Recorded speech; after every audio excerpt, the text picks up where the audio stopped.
All right, we now call 21-38410, the state of Texas versus Clayton Foreman. The defendant is present with his attorney and the state's attorneys. All right, before we proceed, anything from the state to bring up? No, Your Honor. Defense. Yes, Your Honor. Every person back. Yes.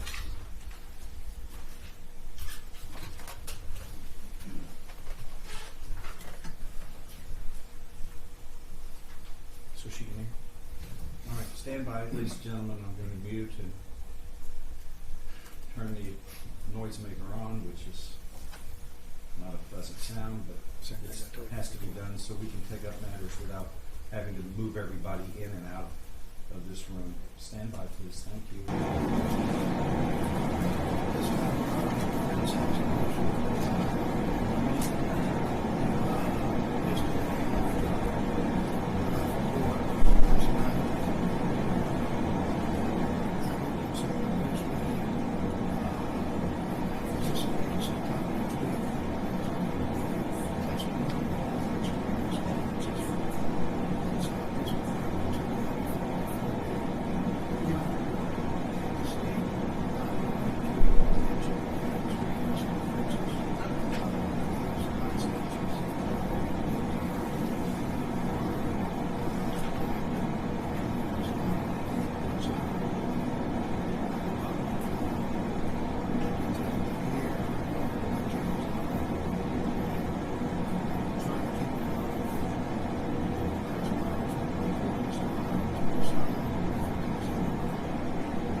I don't object to that.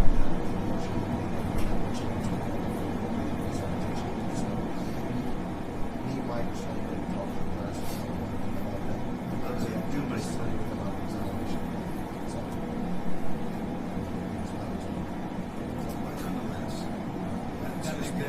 Yes, sir. I told him. As I reached, I had told Mr. Burbank before all this that our intention was to hold those released on Monday and Friday, but on Monday we had until that day.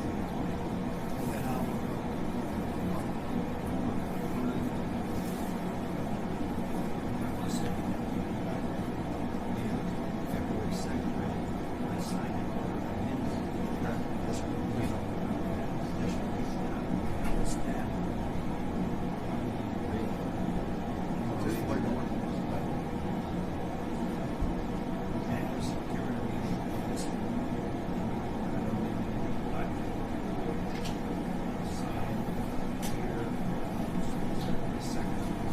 Yes, sir. Yes, sir. Yes, sir.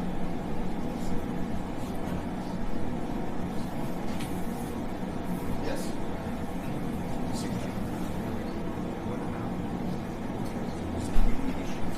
Not at this time. If we intend to abandon, we'll abandon this on a later time. Have a little bit of doubt. That's This is just a minute. The original document signed by the that's all we have.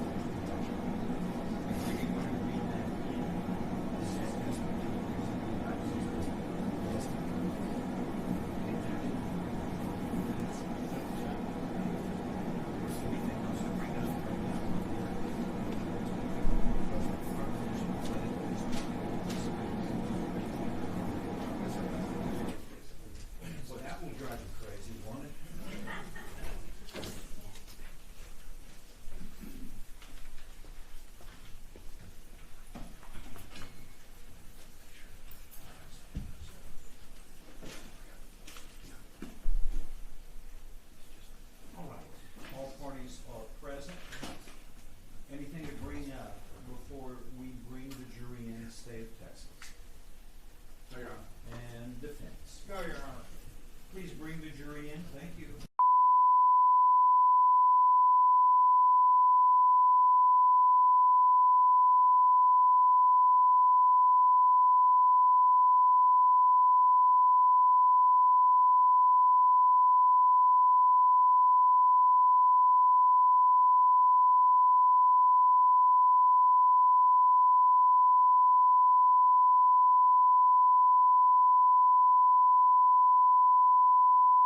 jurors in this case, so please raise your right hands.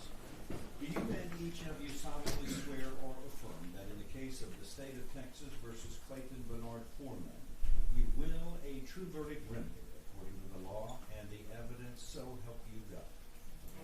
Lower your hands. Ladies and gentlemen of the jury, by the oath that you have just taken as jurors, you have now become officials of this court and active participants in the public administration of justice, which is a great honor in a democratic self-governance such as we live in the United States. If at any time you cannot clearly hear the proceedings, we are going to have witnesses from that witness chair, and also there will be exhibits that will be shown and admitted and dealt with in the gallery here. And if you can't hear or see these proceedings, raise your hand. That won't be rude. I want to make sure that you see and hear clearly all the proceedings as the evidence is being presented to you. Now, no one may discuss this case with you while you are jurors until at the end when you deliberate together. And likewise, don't feel offended if you happen to run into the attorneys in the hallway or in the elevator and they do little more than nod to you.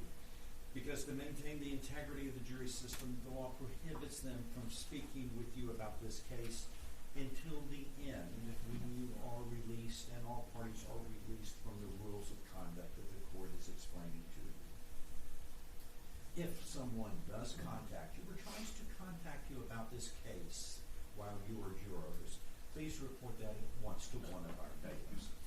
That never happens, but Boy Scouts, right? Be prepared is the motto. Do not discuss the evidence in this case with your fellow jurors until the end, when all the evidence is presented and I give you the closing instructions. And also, please, while jurors, don't discuss this case with your spouse, significant other, friends, or anyone else until you are discharged. And it always happens, people, they find out you were jurors, they're just curious, and they don't know what the rules are. But you do, so make sure that you follow these rules, as I know you will. Also, while jurors, please refrain from reading any newspaper articles, watching television reports, or listening to radio reports that might discuss this case. Yes, you can read the newspaper and watch television and listen to the radio, but if there's a story while you are jurors about this trial, mute the sound, do whatever, turn the page, turn the channel, and again, we don't want you to get any information about this case outside of what you hear and see in the courtroom. Now, some people like to take notes, and if you want to do that, you may if you wish. Those are for your purposes only, and you may not show them to your fellow jurors, nor mention in the jury room that they might be indicative of some matter. They can be used only to refresh your own memory of what you may have recorded. Now, practically speaking, this is the way that works. Let's say you do take notes, and I've seen people do it. But, again, you can't show those notes to anyone. Those are for yours only. Let's say you're during deliberation. You go, I remembered I wrote some notes about that, and I'm a little fuzzy about what was said during the deliberations together. You may retrieve those, but you can't say, look what I wrote. You can only read it yourself. You can refresh your memory, put them away, and go, I think I recall blank. For example, that's a way, do it whatever way you wish. I'm not going to tell you how to do it, but you can't say, my notes show this. That would be injecting something into the deliberations that was not evidence presented and admitted, see. But if it helps you with your memory, you can do that with your deliberations. Okay, you see how that works? It's kind of awkward, but that's the way the rules apply on that.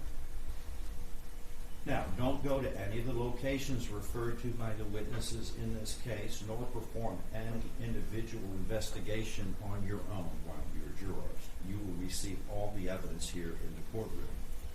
And likewise, don't look in books, encyclopedias, or dictionaries, or go to the library, or review courthouse records in order to obtain information over and above what is presented to you during this trial. Now, your oath states that you will render a verdict only on the evidence submitted to you under my rulings. And the evidence you may consider will consist of the testimony of the witnesses, and also evidence will be presented in the form of exhibits, which you will see dealt with here in the area, and it will be presented for admission. If the court admits it, then you can give it how much weight and value you feel it deserves. Now, during the trial, attorneys make objections. And when an objection is made, I must rule on it.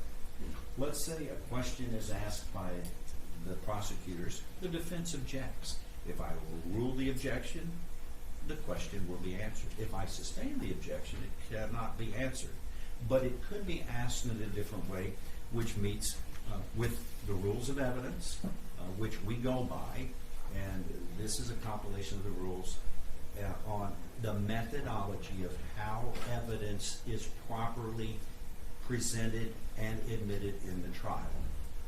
I was on the committee that wrote this, so I know something about this, and I'm very sensitive about it being done in a particular way. And let's say if it's presented and the objection is sustained and it is withdrawn, of course, the parties have an opportunity to attempt to readmit it in the proper way. From time to time, the court may give you instructions of law as I'm giving now.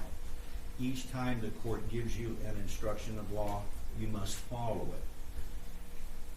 But you get to decide what the evidence and the facts are.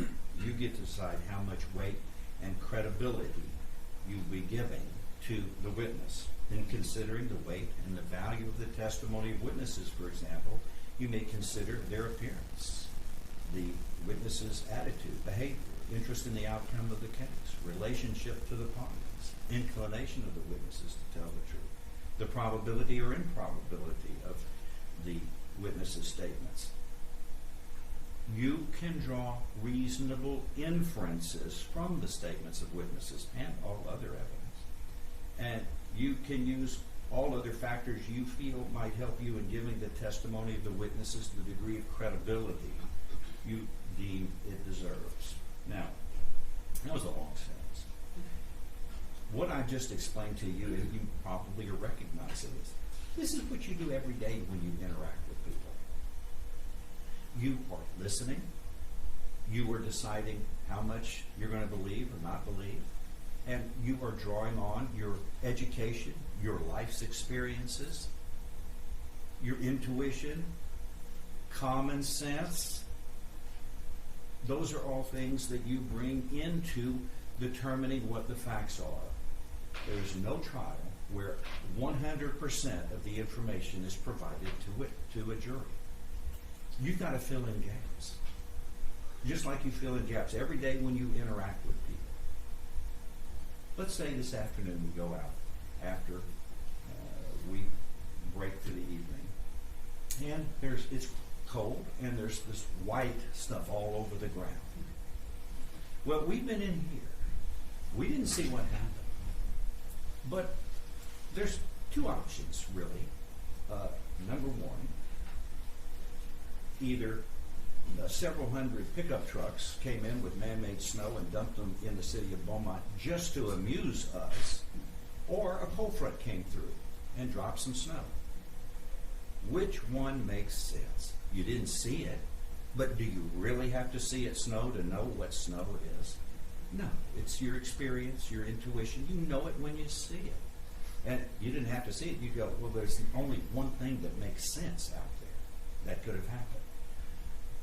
That's what you bring into the equation in filling the gaps of evidence. Even when there are videos of events. People say, well, if you'd have seen the video from, if there would have been a camera on one other side of the event, we could have seen a different perspective. It's endless what could have and would have, might have been. So you fill in those gaps using common sense, drawing reasonable inferences. And it's what you do when you interact with people every day. You're not going to be using anything that's abnormal in what you do in analyzing the evidence and determining what the evidence shows to you. Now, a couple of things. Make sure to turn off all cell phones and no texting while jurors here in the jury box, and no making no phone calls. And also that applies to the spectators as well. Thank you for following these rules. And one other thing, please, if you're on Facebook or social media, don't talk about anything about this case, or don't mention in messaging. When somebody finds out that you might be a juror, you're going to have all kinds of friends, and you don't need that. You can't say it, you can't talk about it until after this is over with, when I release you from these rules. It's like bees on honey in every case. So I can't talk about it. The court ordered me not to, and so quit talking about it. And that's the best way, but I would say stay off of social media until the end of this trial. But you may do what you want, but be cautious, very cautious about it, because we get into problems that are difficult to undo. Let's just follow the rules, as I know you will. Now, the trial is going to proceed in the following way in just a moment. I'm going to ask the state of Texas to present the indictment, and the defendant shall plead to the indictment.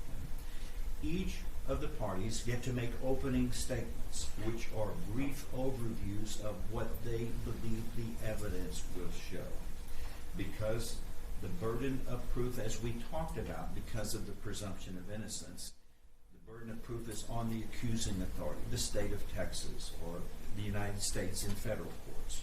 So they go first, because if they didn't go first, we would just sit here staring at each other, because the defense does not have the obligation to present any evidence. They can stand mute during the whole trial. They don't have the obligation to prove they are innocent. It's for the state of Texas to prove the defendant is guilty beyond a reasonable doubt. So we don't just stare at each other until the end of time. The rules are the state goes first. They will call witnesses, and they will question witnesses from this witness chair. After each witness is questioned by the state, the defense may cross-examine those witnesses. And at some point in time during this trial, you will hear the state say, "We rest." Then the defense may or may not call any witnesses. Sometimes the defense doesn't, and then we move into the reading of the charge and closing arguments. Other cases, in some other cases, the defense puts on witnesses, and they will, Mr. Burbank will have an opportunity, if they wish, to question those witnesses. After each witness is questioned by the defense, the state has a fair opportunity to cross-examine those witnesses. When all the parties say, "We have rested, we have no more evidence to present," I will read to you the concluding jury charge. The lawyers will give their final arguments, and you will go and deliberate on a verdict in this case.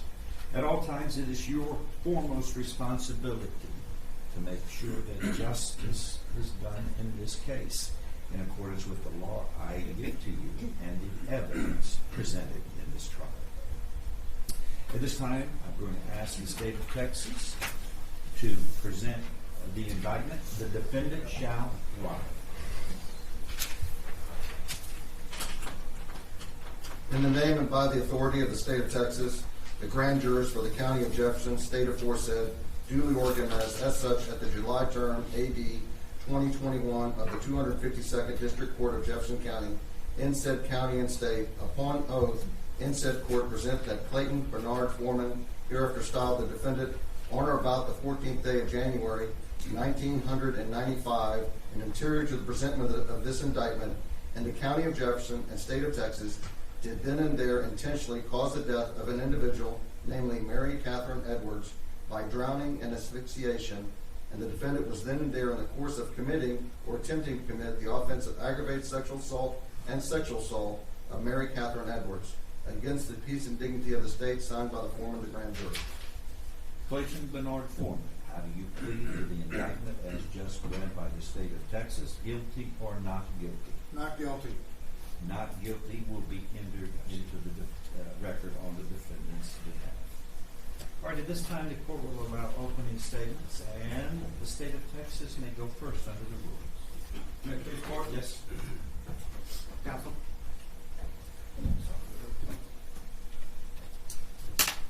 Good morning. Good morning. Before I begin, let me thank you again on behalf of the state of Texas and the family of Mary Catherine Edwards. This is not going to be easy for a lot of people because it's been a long time coming. But before I get started on getting into the facts and things that we believe the evidence is going to show, I'm going to do a little housekeeping. You got to remember, this happened in 1995. Kind of think about where you were in 1995. I was thinking earlier about looking at some of the jurors that we talked to, that some of them weren't even alive when this case occurred, when this incident occurred, and they wouldn't understand a lot of things that are going on. So it's going to take a little bit of work to get through thinking about that, because what happens over 29 years? Memories fade. People they say, I remember it like it was yesterday, but you can't remember what color shoes you were wearing if somebody asked you, but you can remember very blatant facts. So a lot of times you're going to see that not only do witnesses' memories fade, witnesses have died. Matter of fact, you're going to find out that Mary Catherine Edwards' mom and dad and brother passed before they could actually get to see this day. So they're not going to be here, and they were a participant in actually a witness in part of the crime. But that's why we have records, reports, and statements. You're going to see some witnesses, when they ask up here on the witness stand, they're all going to be coming from here. They're going to be asking to look at their witness statement or their report to refresh their memory. Matter of fact, we have one police officer who vaguely remembers any of this, but wrote a report in his own handwriting, so he knows he wrote it at the time, and we may or may not call him. We haven't decided yet, but if we do, he may have to look at his report a lot more than other people do. One witness is so ill that he cannot travel for a long distance, so we've already determined that he can testify by Zoom. So you're going to see him testify by camera that's in Boerne, Texas. It's Dr. Charles Harvey, our forensic pathologist. He's going to be testifying from Boerne, Texas, sitting in a retirement home center in a business office that they have over there, looking at a computer screen, and we'll be talking back and forth through that. So you're going to get to see a little technology used. And with all this that we're going to be introducing, all these things that we're going to be going through over this time period, and the people that have handled it, you're going to find out sometimes you aren't going to be excused, so we can have hearings, or we'll have little talks up here at the bench where we'll actually you'll hear a little staticky noise, and then we'll have a conference and decide whether or not a piece of evidence can come in or a piece of testimony can go forward. Okay, so just kind of logistics-wise, you got to remember that this is going to be something that happened a long time ago. It's not something that just happened last week. Okay, we ask you to bear with us. Also, let me tell you something about witnesses. We've already had one witness who called this morning and said her flight was delayed, so she missed her connecting flight, so they've had to redirect her to another way, so she's coming in late. So if we have to call witnesses out of order, I beg your forgiveness. We're trying to do the best we can, but in 29 years, people move all over the place. They have doctor's appointments, they have illnesses, they have things that's special. We have somebody driving in from Missouri right now, so there's just people that are coming from all different directions. We're trying to do the best to take care of your time and our time and their time. Okay? So that's all the housekeeping out of the order. Let's talk about the case, what we expect the evidence is going to show. And this is not testimony, this is just what we expect is going to be testified to. January 13th, 1995. Mary Catherine Edwards was a teacher at Price Elementary. She was teaching 5th grade. That day, she got off work, went over to her sister's house to pick up her dog. I believe her dog's name was Magnolia. We're going to talk about that a little bit whenever her sister gets on the stand. She went to pick up her dog. She stayed and visited with her sister for a little while. They had plans the next day on January 14th to go see a movie about 4 o'clock that afternoon. They were planning on meeting up later and talking about it. They talked every day. You're going to find out. Later on, Mary Catherine calls her sister and talks to her for a little bit. She doesn't have any plans. She's going to bed. And there is no sign of trouble. You're going to find that there's nothing really going wrong in her life except for she had had an argument with her ex-boyfriend a couple of days before, but it was nothing that was any sign of any kind of danger. So that ends January 13th, which is probably the last time people heard from Mary Catherine Edwards alive. January 14th. Early morning hours, about 1:30, 2 p.m., or 2 a.m., you're going to hear that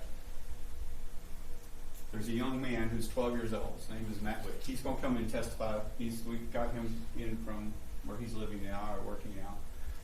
He was 12 at the time. He and his dad were staying with a neighbor of Mary Catherine Edwards. They were staying next door to 1005 Meadow Park Drive, I believe is what it's called.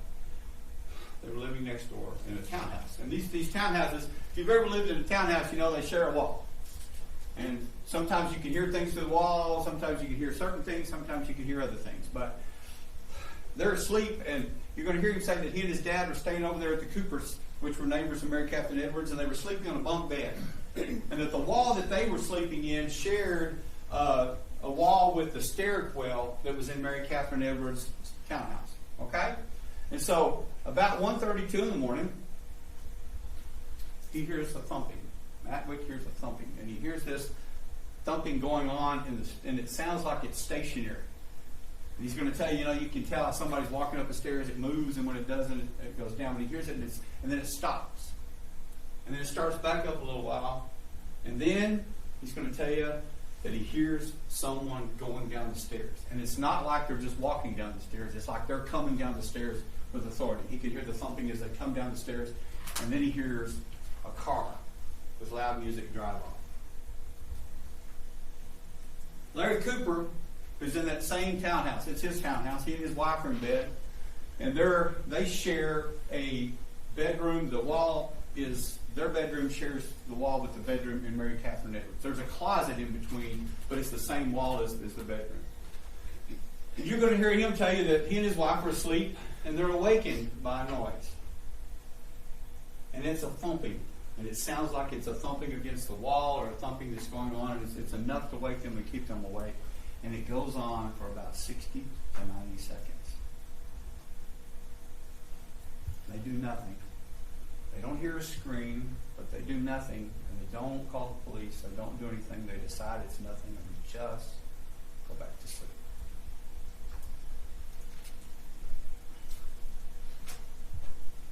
The next morning, Mary Catherine Edwards' sister, Allison Hurtado, is going to try to call her. Family tries to call her. They're trying to have lunch. They want to get together. They want to talk. And she's not answering the phone. She always calls them back. So it gets to be about noon or so. They've tried, can't get a hold of her.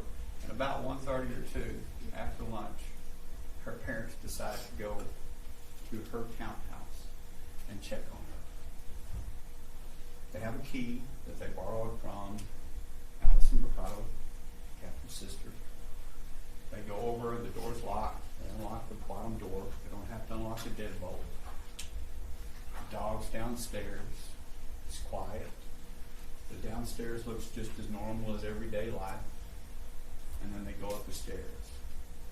And when they get to the top of the stairs, I think the father goes towards the garage, and out in the back, the mother goes up the stairs, and you're going to hear in the 911 call what they find. And they find Mary Catherine Edwards. She's in a t-shirt. It's like she's going to sleep. It's a t-shirt you'll see that has different countries on it, and it's bedtime somewhere. She's nude from the waist down. She's handcuffed behind her back. She is slumped over the bathtub sideways with her face down. There's about 4 or 5 inches of water just at the bottom of that bathtub. Something no parent should ever have to find their child in. You're going to hear 911 calls. You're going to hear the emotion of those parents and that sister is what they found. And you're going to hear Mom is so upset because she's crying so loud and telling these people what's going on and trying to tell them my daughter's been murdered, and they can't understand her because she's crying, and they're like, ma'am, I can't understand you. You're going to hear her get angry. My daughter's been murdered. You're going to hear the sister talking about my dad and them called. My sister's been murdered. And you're going to hear the dispatch calling the police to get them there. The police arrive. You can hear them in the background. Matter of fact, the 911 lady, Carolyn Lewis, who's going to testify about the 911 call, can recognize all the voices in there because she worked and remembers this from that time. She worked and knew all those police officers. She knew their voices on the line. She can identify everybody on there. You're going to hear how Catherine's mother tells the 911 operator that her daughter has been tortured. Police arrive. You're going to get to hear from police officers. But first, you're going to hear from Allison Mercado. We're not doing this, and I'm going to tell you this. I'm not doing this opening statement in the order of the way that we're calling witnesses. I'm doing it in the order of the way the story goes, because I think it just flows better. And what we have to do evidence-wise, we have to call certain witnesses at certain times to get evidence in. So, Allison is a twin sister of Mary Catherine Edwards. Matter of fact, they're identical twins. You couldn't tell them apart. They used to play tricks on their students. You can say that they used to say their students would see them, both of them at school teachers. They would see the other one in the store. They would call them by their other sister's name, and they would play along and say, yeah, it's good to see you. Love you too. Bye. And so you're also going to hear a funny story about how in the yearbook they'd switched their photos by accident. And so when we show you a picture of the yearbook photo, you're going to see the switched photos. Allison's going to tell you about all the times that she talked. She's going to tell you a little bit about her sister. She's going to identify a picture of her, what she looked like when she was alive. She's going to tell you about their relationship. She's going to tell you about what she knew about the relationship with the people that she was with. She's going to tell you about that day on January 13th when they were meeting one last time she saw her sister. She's going to tell you about the last time she talked to her. She's going to tell you about what happened that day of January 14th, 1995, when her parents found her sister murdered and raped in her townhome. You're going to hear from Carmen Apple, who was one of the first responders to the scene. She also knew of Mary Catherine Edwards because she was sorority sisters with her. She knew her through the sorority, and she also will tell you that she can identify her, and we're going to ask her instead of the family to identify her on the autopsy table to make sure that we identify that as the person that the autopsy was performed on. You're going to hear her talk about the scene when she got there, what it looked like, how much chaos it was with the parents, and then how upset they were and how everybody was upset. She goes upstairs and she sees the scene, and you're going to get to see the photographs of what she saw. You're going to get to see the photos of Mary Catherine Edwards. Now, you're going to find out that when Mary Catherine Edwards' father found her slumped over the tub, when he saw his daughter slumped over the tub, that he grabbed her and he hugged her, and he put her on the ground and he covered her with a towel. You're going to get to see the towel and the nightshirt, everything was there. You're going to get to hear how Carmen saw her laying there by the tub, on the floor, hands cupped behind her back. You're going to hear how she began to secure the scene. They started keeping people out, keeping tabs of who all went in and came out. You're going to hear from how she talked to the parents while they were distraught and what she found out from them. You're going to hear from Sarah Moon. Sarah Moon was with the ID division in the Beaumont Police Department. And Sarah is one who took pictures. She also did a video of the entire scene, walking the video, the crime scene. So you're going to get to see that video as she walked through, outside, inside, and you get to see the whole layout, what it looked like in that entire scene. Boyd Lamb is going to testify that not only did he go to the scene and help collect most of the evidence there, but he also attended the autopsy. And he's going to be the beginning of what we call chain of evidence, chain of custody of evidence. So let me tell you what that is, okay? Because I'm gonna tell you right now that you're going to think you're lost, but you're not going to be lost when we get through.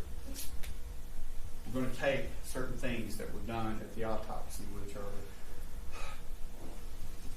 let me get in myself. Let's get this. So we got Joyce Billingsley from Property. She's going to talk about some records of all the things that Boyd Lamb took and brought in, and he's going to talk about most of it. She's going to clarify a couple of things that were brought in and out of property for us in the exam. Dr. Charles Harvey. Let's get here. Here's what we did autopsy. So Dr. Charles Harvey was a medical physician at the time who was the forensic pathologist in the area. Okay, he did all the autopsies most autopsies for whenever there was a murder occurring in our area. And he did Mary Catherine Edwards that day. And as part of that autopsy, not only is he going to tell you all of the bruises that were on her body, but you're going to find out there were multiple bruises all over her body from where she put up a fight, from where she was hit, she was bumped, she was knocked. He's going to tell you about the bruises where the cuffs were on her hands. He's going to tell you about the cuffs that he took off of her, the nightshirt that he took off of her. He also did what's called a sexual assault kit, or we used to call them back in the day a rape kit. And what that is a box. It's a white box. You'll see it. And inside it has envelopes that have steps that you go through. Combings of hair, taking a swab, taking blood, everything, and he keeps an inventory of what he had in that rape kit. You're going to get to hear how those and the blood that he takes from her become very important in this case, along with nail clippings from her fingernails. Okay? There's 4 things you're going to follow throughout this trial, and I want to give you the heads up now that we anticipate that's the 4 main things. One is a comforter, with the comforter cuttings from the semen stain on the comforter. There's the swabs from the vaginal area and the anal area. There's the victim's blood and the fingernail clippings. So when you got all those together, they kind of come blended in, but you're going to see where each laboratory calls them different numbers. Okay? One laboratory here calls them, number 4, over here calls them number 17, over here calls them Q something, or K something, and so just remember, we're going to give them their names too. There's going to be the anal swabs, vaginal swabs, blood, okay? So just follow it that way because you'll get lost trying to keep up with the numbers. But we will give you a little chart at the end to kind of help you resolve that if you're a numbers question. So he begins the chain. He takes that, gives it to Boyd Lamb. Boyd Lamb takes it to Beaumont Police Department. From there, you're going to hear how they started trying to investigate this. And it's, I got to tell you, most of the time it's somebody you know. Y'all heard that. When rape or murder occurs, most of the time it's somebody you know. So they start looking where? Closest people to you, right? Ex-boyfriends, ex-husbands, husbands, boyfriends, friends, people that you hang out with, people you associate with, and then they kind of build out to people that you are associated with, and that's what they did. They just kept building and building and building further out because they start with one suspect in mind. And he's been through the ringer through this whole thing. His name is David Perry. He was the ex-boyfriend of Mary Catherine Edwards. He was drugged through the mud because everybody thought he did it. And the first set of blood that they send off to go get tested is his to see if it's him. And they roll him out. And they roll everybody else out. And you'll find that as they go out, they get some DNA samples voluntarily. People volunteer. They do some stuff that people abandoned. Some people don't even know their DNA was tested. And when it's done, all said and done, they've rolled all these people out. You're going to hear about 30-something people that were rolled out. Then they went out to violent offenders. They went to people that they found that had been violent offenders, even if they weren't in this area. They were just in Texas. They were kind of near here. They started trying to tie anybody they could. And it expanded. So when they had David Perry at first, they took some blood. They took samples from him, so they head off to Washington, D.C. Okay? This is how they wanted to try to speed this along. So they take the rape kit samples, and they take the comforter, and they take some other stuff. and they head up to Washington, D.C. And they go to 2 places. They go to a lab in Selmark, which is a private laboratory that at that time was the cutting edge with DNA testing. And you're going to get to hear the history of DNA. You're going to get lucky. You're going to get to hear how DNA kind of progressed, because it started in the 80s, and by the 90s it was still just kind of a fledgling. And you're going to get to hear how DNA sensitivity, instruments, everything grew, and the process grew. You're going to hear from Melissa Staples from Selmark. She's going to tell you that they got the stuff. She's now the head of the forensic lab in New Hampshire Police Department, State Police Department. She's going to tell you that she received that rape kit, that they did some testing on it. You're going to get to hear her results. You're going to get to hear from her that the samples from the blood and the samples from the vaginal swabs and everything, Mary Catherine Edwards' blood and the samples from that matched, so you know that those 2 are the same, and that there's one other person, and it's a male. And they have an unknown male subject. We're trying to figure out who that is. So that's why people keep sending things to them to test it against this person, test it against this person. And it started a lot of rumors about poor Mary Catherine Edwards because of all the people they were testing. You'll hear from Carrie Owen because they took it next to the FBI laboratory. When they get to the FBI laboratory, they're looking there for trace evidence. This is a little different because back then, remember back in the day when you used to hear stuff about hair fibers and things, that's what they were doing. They were like looking for hair fibers, anything that matched any suspect, and they sent some stuff from David Perry, and nothing ever matches up with him. And you're going to hear that they also sent the blood to him for a little while, but they figured, hey, they're already doing DNA testing, we're not going to touch it, and they send it back. And then everything ends up going back to our Jefferson County Crime Lab at some point. That's where the central location is for everything. From there, it starts fanning out to different locations, and you can keep up with it a little better. You're going to hear from all these employees. Linda Johnson, Angela Fitzwater, both worked in the Jefferson County Regional Crime Laboratory back then. Steve Mays, who's the current interim director right now, he's going to testify as to what his participation was in touching some of that evidence and moving it from one place to another, or just packaging it. Cassie Carradine, she worked for the DPS Crime Laboratory in Austin. You're going to hear from her because that's when we get to a certain point, our laboratories in our criminal laboratories in our state have caught up with some of these private laboratories. Some of them are surpassed, and so now we have some new type of testing. And you're going to hear some terminology, and you're going to get to learn a lot about DNA. You're going to hear about things called short tandem repeat, polymerase chain reactions. You're going to hear all kinds of things that you don't understand, but we're going to make it simple. All it is just they have expanded a way to test DNA to where they can use certain things to identify people, okay? And we'll have them explain that. I like experts to explain that. Allison Hurd is now currently working as the director over at DPS Austin. She's going to be able to explain all the progress in DNA and testing and how it progressed and kind of give you that lesson that you need to hear so that you can understand what we're doing. Some point after a while, the case goes cold. Y'all all seen cold cases on some of the channels, ID Network or some of the true crime channels. And it's where you just run out of things to do. What can we do? So, in about 2020, somewhere in that area, some detectives, they're here today. Aaron Llewellyn was a detective with the Beaumont Police Department. And they started looking, and together with Brandon Best from the Texas Rangers, we'll talk about their involvement. They decided to look somewhere else where we hadn't looked before. Something that they haven't ever used before, and that is genealogy. There's a terminology called forensic genetic genealogy now that people use. A lot of you, and I want to ask you, but I'm not going to ask you because I can't get you to respond to anything, but use 23andMe or some of those places. Some of those things are, when you're looking for a relative, close relative, you agree to go onto the website and to look for a relative.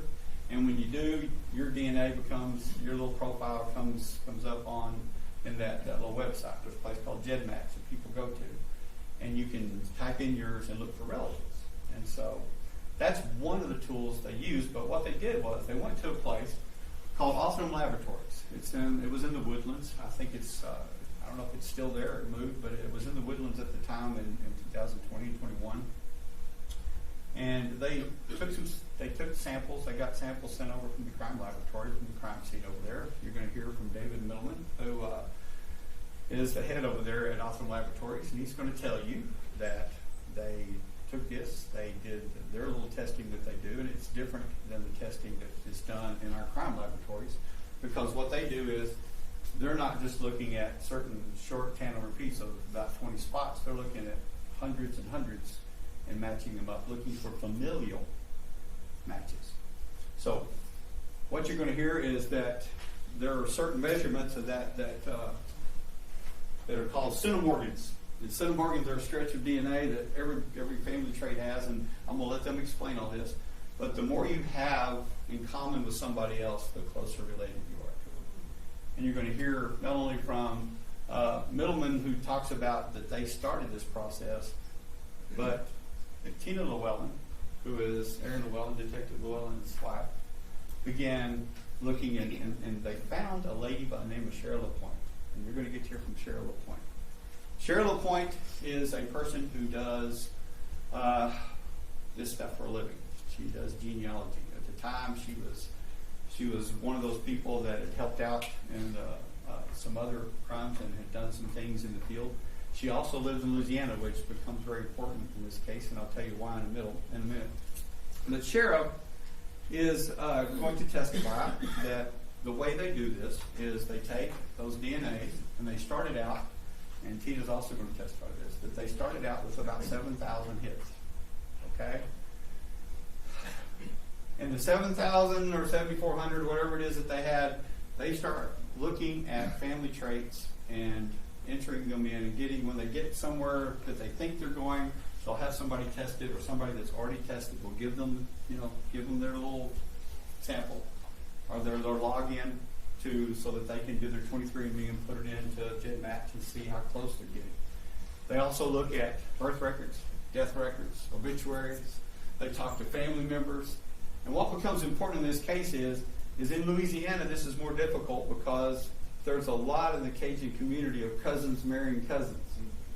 So, and it may be a joke to some people, but when you're looking at genealogy, you have to have somebody that can look at this and determine what it is. And so Cheryl's from Louisiana, and also found out she is related to these people who she was researching. So that gave her an insight to be able to talk to family members and to know. So this thing kind of flowed through to where they started getting closer and closer, and the family trees, and talking to people and looking at, talk to who's born here.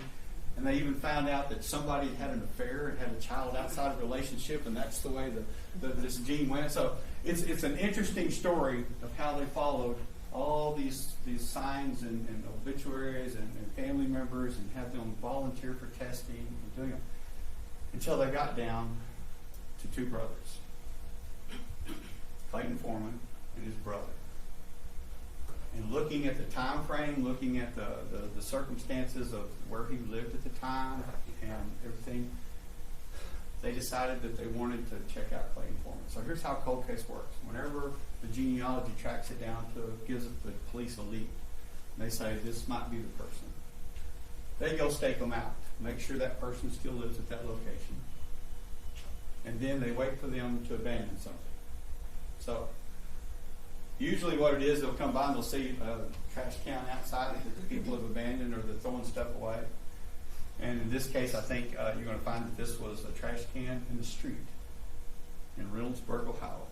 And you're going to hear from Officer Jeff Gamble. He's going to tell you that he got a call to go by and see if he could get some trash. And he sees the trash can sitting out on the street, ready to be picked up, and he goes and grabs a couple of bags and takes it back to the Reynoldsburg Police Department. It sits there for a day until it can be picked up by an FBI agent by the name of Tom Gill. Tom Gill's going to tell you he got it, inventoried it, took it, sent it to Aaron Llewellyn, the Beaumont Police Department. Aaron Llewellyn's going to tell you he got it, took it to the laboratory in Houston, And Tanya Dean tested it, and it tested out to be Clayton Foreman. So, Brandon Best from the Texas Rangers, Aaron Llewellyn from Beaumont Police Department go to Reynoldsburg, Ohio, and have the police department there call in Clayton Foreman to talk to them. Asked him if he's ever been around her, if he's ever touched her, if he's ever been recently visiting her, if he's ever had reason to have a relationship with her, anything of that nature, and he denies ever having any contact with her, other than when she was in his wedding years before with his wife. But even then he said he never hugged her at the wedding, so there's no reason for his DNA to be on Mary Catherine Edwards. So they arrest him for murder, capital murder. They get a search warrant. They get his blood. And again, they take it down. Instead of just taking the trash search, they take the DNA from Clayton Foreman and they compare it to the cuttings from the crime scene, to the vaginal swab from the crime scene, and it comes out, and you're going to hear them tell you within what they call the septillions that it's him. I'm confident that when you look at everything that we're going to show you, you're going to find out that Clayton Foreman sexually assaulted and killed Mary Catherine Edwards all in one episode, and that these people that did all this search and all this inventory ruled out so many other people that not only can you say that the DNA matches him, but you can say that it didn't match anybody else. Look forward to presenting this case to you. Mr. Burbank, do you want to make an opening statement at this time? No, Your Honor. Defense reserves their right in the case of chief. You may. Call your first witness, please. Carolyn Lewis.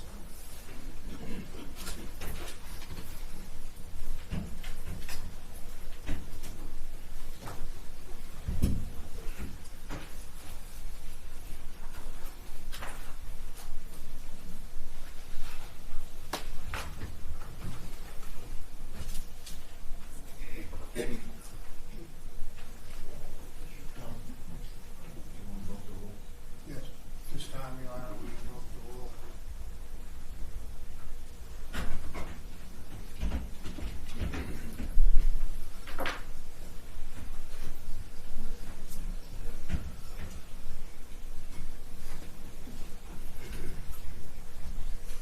Carolyn. Yes. Raise your right hand. Do you solemnly swear or affirm that the testimony that you are about to give shall be the truth, the whole truth, and nothing but the truth, so help you God? Please lower your name and take a seat. Ladies and gentlemen, you've heard that the rule has been invoked. And that's a shortened form of the rule of sequestration of witnesses, which is found not only in the rules of evidence, but also in the Texas Code of Criminal Procedure.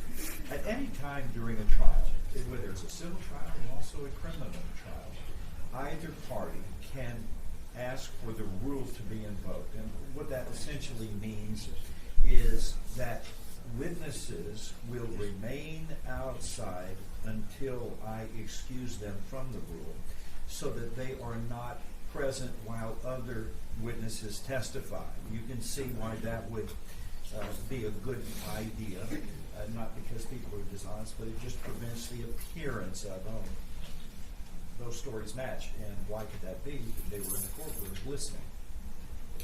So the parties will take it upon themselves. I'm going to delegate this, make sure that we can bring all the witnesses in and give them the instructions, but I'm going to ask that the attorneys for each party make sure that your witnesses that you intend to call are instructed about the rule of sequestration. They may not discuss their testimony with anyone else except the attorneys. They can speak to the attorneys.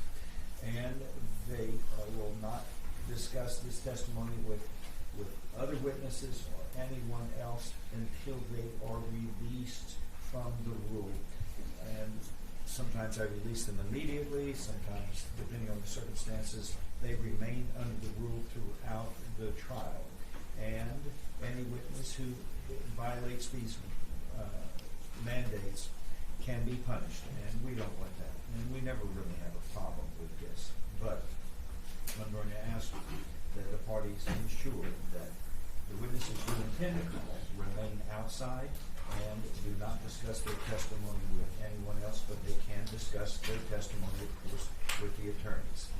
We have, Your Honor, we've instructed that. We've also instructed not to watch anything on Zoom. And that also would apply, obviously. This is being videoed, and people have access to the proceedings here who are not present. And the rule will apply also. They cannot get any information, whether being present or watching some video presentation of these proceedings. They are not allowed to watch those until they are released from the court's mandates of the rule of sequestration of witnesses. Anything else to add from the state? Defense? No, Your Honor. No, Your Honor. All right. Everybody understands the rules, and we never have problems, and let's not have a problem in this case. Thank you. All right. Ms. Lewis is here. The state may proceed. She's been sworn, Judge? Yes. Good morning, Ms. Carolyn. Good morning. Thank you for being here. No problem. So, do us a favor and tell us who you are and where you're working. Okay. My name is Carolyn Lewis. I work for the Beaumont Police Department's 911 Center since 1992. What's your current position at the Beaumont PD Emergency Dispatch Center? My current position is I'm the training coordinator, and I'm basically the overseer of the dispatch center over the shift supervisors and the trainers. So, since 1992, have you always worked for BPD Dispatch? Yes, sir. And back in 1995, what was your role with BPD Dispatch? In 1995, I was a dispatcher and a trainer. Okay. So, in that capacity, did I ask you to take a look at some dispatch records concerning a BPD case number 95-1246? Yes. Okay. And is that the murder of Mary Catherine Edwards? Yes, sir. Now, tell me a little bit about the 911 calls in that case number. How are 911 calls in 1995 stored at BPD currently? Currently, all of our 911 calls come in. They are recorded. We have a recording system that only the shift supervisors have access to pull those recordings. And now they're all digital, right? Correct. So you've got some big server where you maintain all these calls? Yes. Now, what about in 1995? How are those stored? Oh, boy. If my memory serves me correctly, back in 1995, we had reels that were the recordings, and they were changed at midnight every night. Oh, my gosh. So they're kind of like a big old, like a movie projector? Yes. Okay. And so that was how, for the calls during a certain period in time, that would be how they would be stored and then maintained at the BPD? Yes, sir. Okay. Now, but that being said, does BPD still maintain all these calls from back then too, for cases that have been tagged? Yes. And is one of those such cases 95-1246? Yes. And I'm going to show you what's marked as Exhibit 30 here. Do you know what this is? This is the call. Okay, so there's, and to be clear, there's multiple 911 calls associated with this case number, right? Correct. And did I also, was there a transcript of those calls that I asked you to look at? Yes, sir. This is, what is State's Exhibit 31? Yes, this is the transcript that I looked at. Okay, so tell me a little bit about the way these calls are set up. It distinguishes them by lines, right? Yes. Okay, so what is that? What are we looking at when we're talking about that?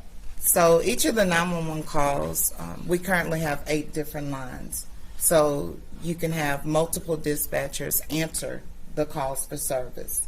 So when you're pulling the recordings, you actually have those different calls. Whether they're coming in at the same time or not, you will record, the recording system will record each of those calls individually. And that's how they were done back then as well.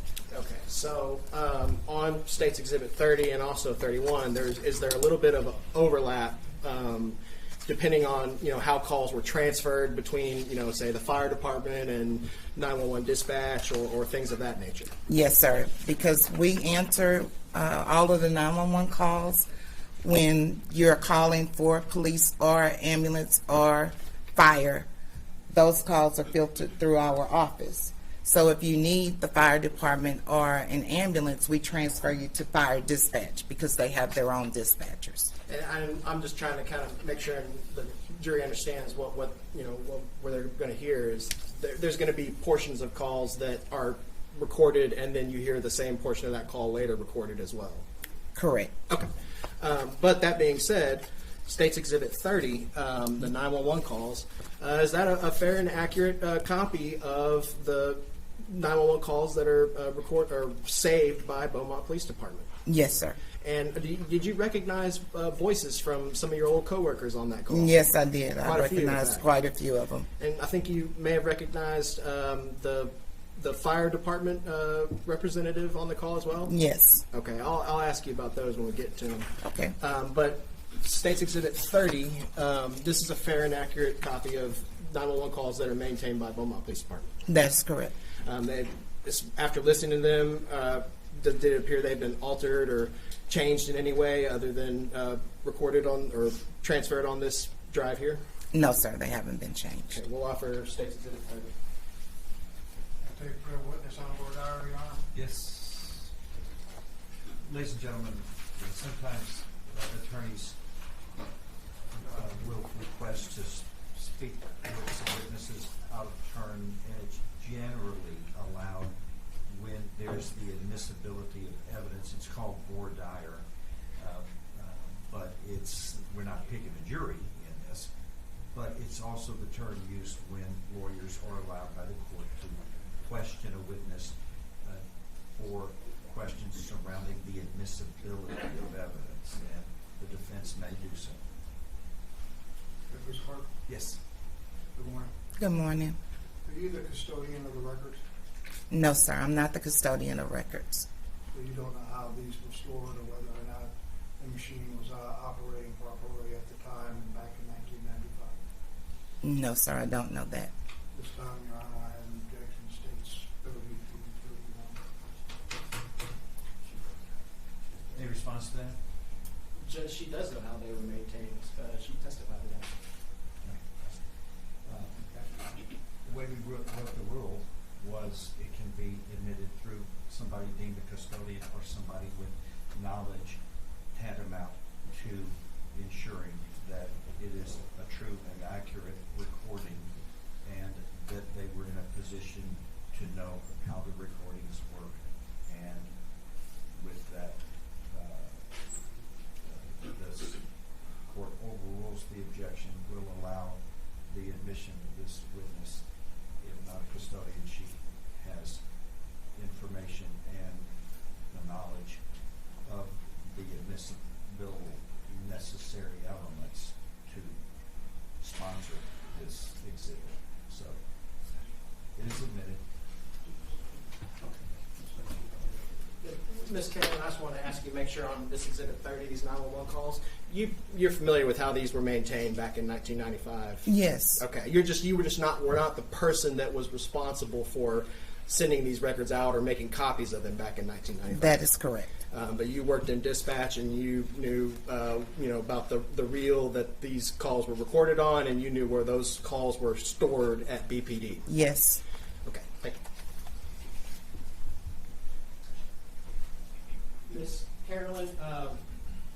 State's Exhibit 31, the transcript. Did I also ask you to take a look at that and compare it to the calls themselves?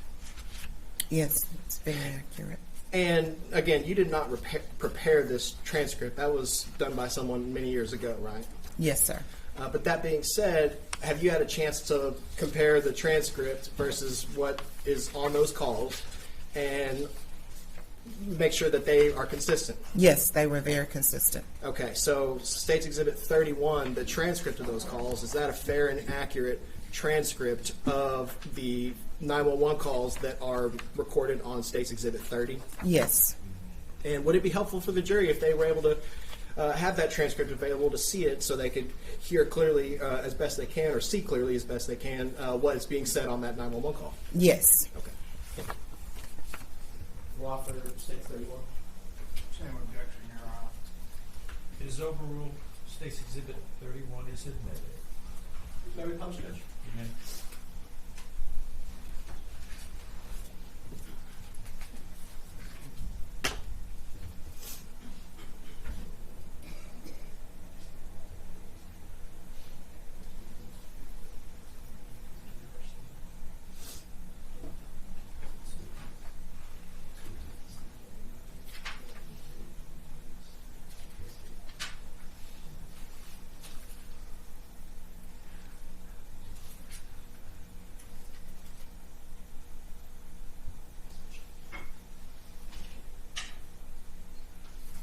Ms. Carolyn, I was going to try and be slick and put the transcript at the same time, but the audio won't play loud for the jury if I don't switch it over.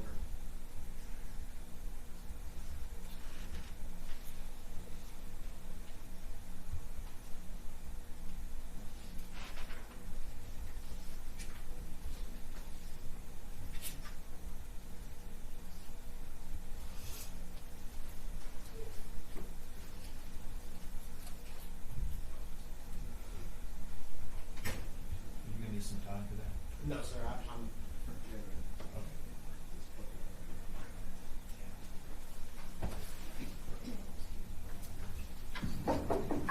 This is State's Exhibit 30 for the record.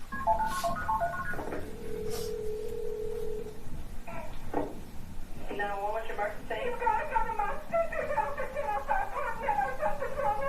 Okay, man, you need to calm down. I can't understand what you're saying. 1005 Park Meadow? Okay, calm down. Okay, who's your sister? Catherine Edwards? Okay, who's over there with her? Why don't you think she's alive? Okay, but she's not been sick or anything? Okay, so it's 1005 Park Meadow. Okay, I'll send them out.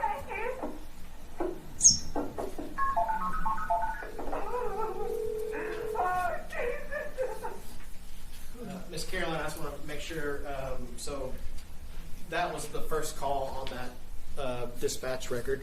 Was that the sister, Allison, Bricado now, but Edwards been? Yes. Okay.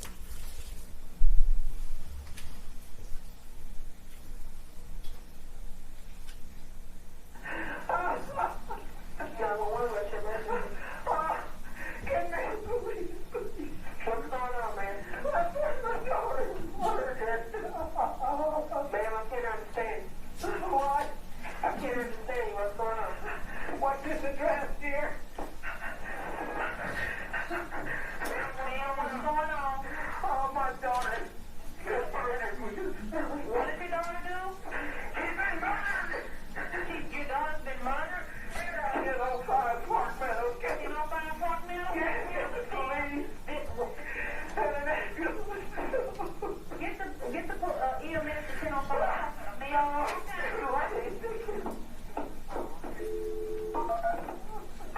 Stay on the phone with me, ma'am.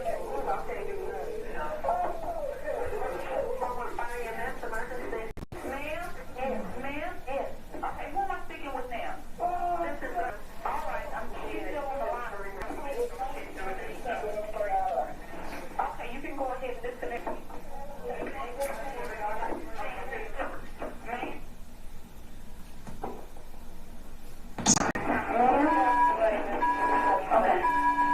I'm gonna call her back on the line and I'll take some pickup, okay?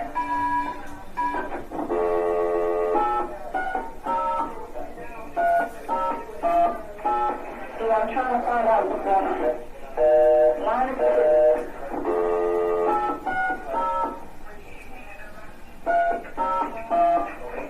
Yeah, I've been there with students. She's screaming, yeah. Ms. Carolyn, is that the dispatcher at the time trying to bridge fire department and call the Miss Edwards back? That's correct. Okay. Is there anything else? I was just going to say that what you hear is, like I stated in the beginning, we transfer the call to the fire department. So you heard Captain Huff answer the phone. Once she said that she had it, then we disconnect that call and we tried calling back. Gotcha. And you said Captain Huff. Do you know who that was? Yes. Do you recognize her voice? Yes. Is that Ann Huff? Yes. Okay. And she was with the Beaumont Fire Department? That's correct. She worked in fire dispatch. Thank you. Steph, you want to have a call for? Hello? Hello? Hi, this is Dorothy at the Beaumont Police Department. Okay, ma'am, what's going on there? Our daughter has been murdered. Okay, what happened, ma'am? We came over here and found her. She's handcuffed. She's been tortured. Please, okay, we're sending someone, ma'am, to see what she's got or what? We can't tell. Okay, hold on for me. Stay on the phone. Don't hang up, all right? We're just trying to get information. Is there anyone else behind her back? Okay. And she's I think they grabbed her. Okay, we found her laying sideways over the bathtub. Okay, is there anyone else in the house? My husband is here with me. Okay, we found her. Okay, is there no one else?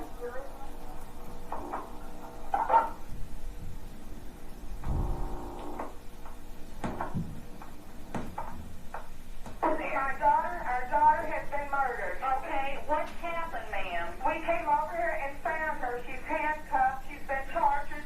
Please, okay, we're sending someone, ma'am, to see what she shot or what? We can't tell. Okay, hold on for me. Stay on the phone. Don't hang up, all right? Hello, ma'am? Yes. Okay, what do you mean she's handcuffed? I mean, look, just say something. Ma'am, don't ask me to go through this over the phone. Ma'am, they're on their way. We're just trying to get information. Is there anyone else there? Handcuffed behind her back. Okay. And I think they drowned her. Okay. Found her laying sideways over the bathtub. Okay. Is there anyone else in the house? My husband is here with me. Okay. We found her. Okay. But there was no one else in the house? No, showed up. She lives alone. Okay. We just found her. Okay. Well, they're on their way right this minute, okay? Okay. All right. You'll be all right? They're on their way. All right. Okay.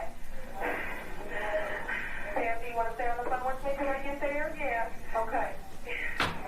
How long has it been since you've seen her? Well, our sister talked to her last night, sometime around 9. Did she say anything about anything going wrong? Or I don't know. I'll have to talk to my other daughter. Does she have a boyfriend, maybe a fight or anything? Not that lives here. Not that lives there, okay, but not that lives in Beaumont? Right. Okay. But any friends? How long she lived in there? Probably about a long time. A long time? How old is she? 31. How old is she? 31? Okay. And has she ever been married? No. Okay. Hello. Where do you live? Do you live here, Mama? Yeah. Okay. Nobody that you know has heard from her today? No. We've been trying to get her. I'm worried about my husband now. So where is he? He's right here. Okay. Is he all right? No, would you be? No, ma'am, I understand. I'm just trying to say. Would you be? Oh, I don't believe I understand, okay? And the police, she's just trying to be helpful. I need y'all just to try to be calm and breathe slow for me, okay? You want to answer another line? Oh, all right.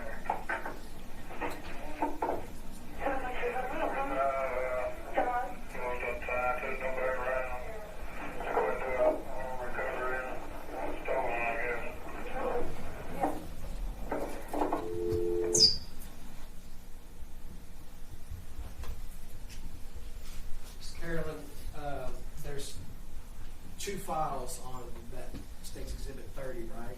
Yes. They reflect different lines and different transfers of these same calls? Of the same call. Is there anything specific on that second file that we didn't just hear here that you know of? No. Okay. And it's especially the mother. Did she sound that she was in quite a bit of distress? Yes, sir. There's times where you had to listen very closely to hear what she was saying. Yes. Let's just to make sure we got some of the basics here. Let's look at what's been admitted as States Exhibit 31. Is this the transcript of those 911 calls, Ms. Gill? Yes, sir, it is. Now, so looking at this right here, the first page of States Exhibit 31, is this the call from Catherine's sister, Allison Ricardo? Yes. And she gives an address. It says 105 Meadow, but then they ask down here 105 Park Meadow. Is that right?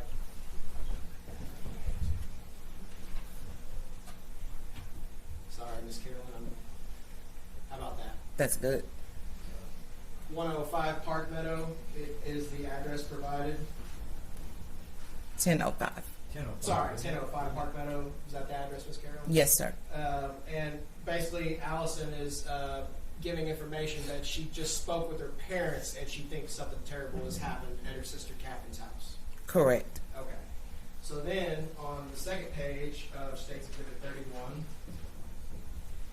we get into the call from Mary Edwards, which is Catherine's mother. Right? Yes. And she provides the information that she found her daughter murdered, right? Yes, sir. And then we go a little bit farther down.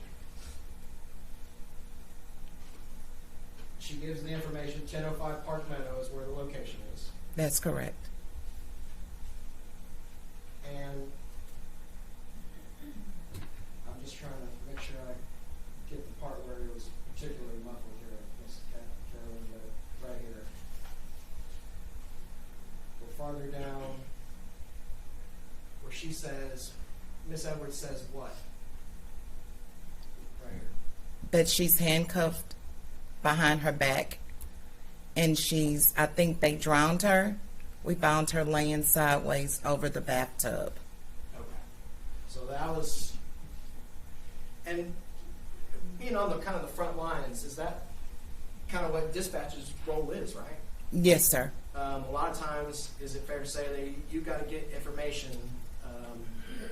from the dispatch side so that when the officers arrive, they know what to expect and they're not Yes. in immediate danger? That's correct. So this is really the first understanding we have in a lot of these, in 911 calls in general, but in this one specifically, of what the scene was and where Catherine's body was found. That's correct.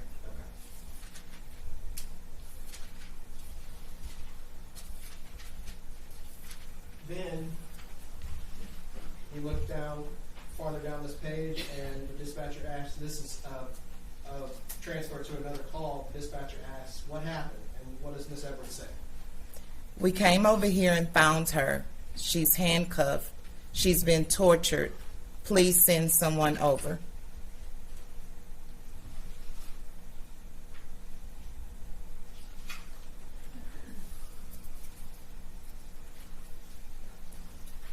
Then, looking farther on the next page, is this something also that your role in dispatch is to do, is to get as much information about any potential other people that might be there, or dangers, or if they know who the person was that did it? Correct. We need to know if anyone else was in the residence so that we can inform the police officers. So is that what the 911 dispatcher here is doing? Yes.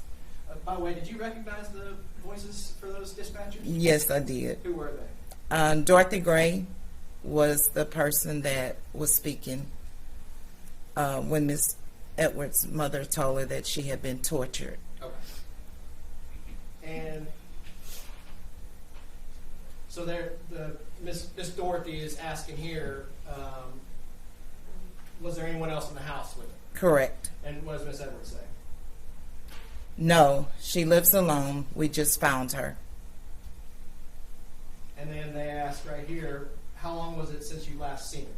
Correct. And what did Miss Edwards say? Her sister talked with her last night, sometime around 9.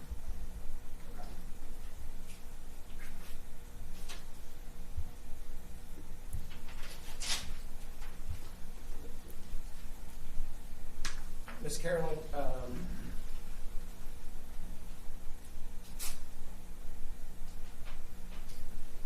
do you remember when this happened? Yes, I do. Was it something that stood out in a lot of people's memory? Yes. Okay.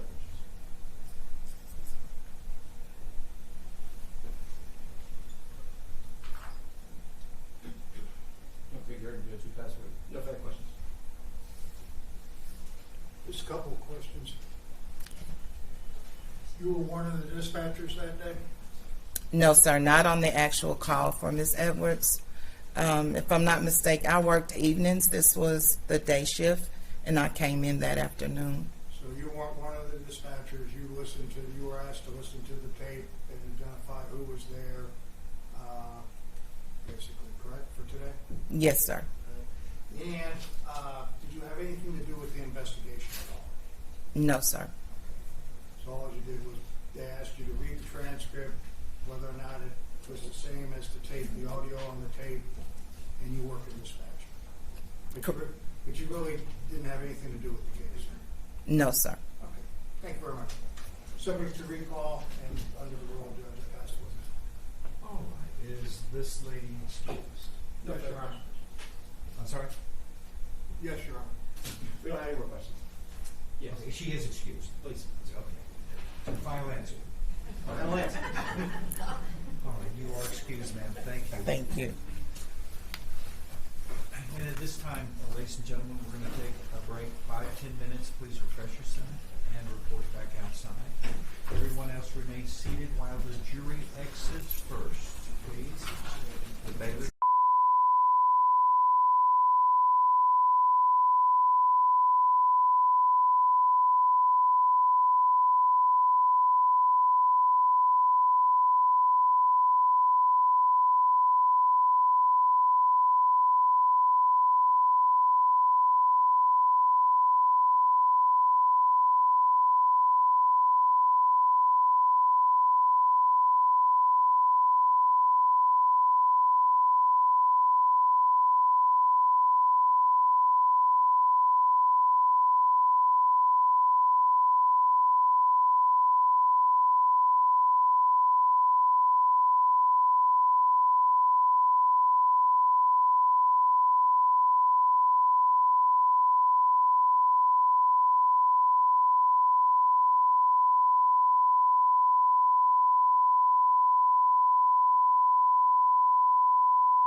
To the state testimony of the witness as essentially not being a custodian of records.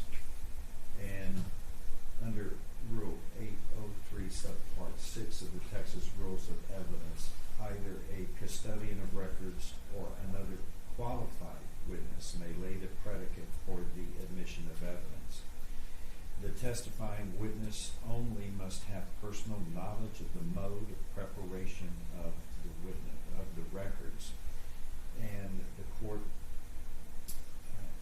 upon listening to the testimony of the witness, this witness, if not a custodian of records, certainly is a qualified witness to present these records from her job duties, her experience, training, and knowledge of the records that how they are made and how they are kept in the Beaumont Police Department through her job duties.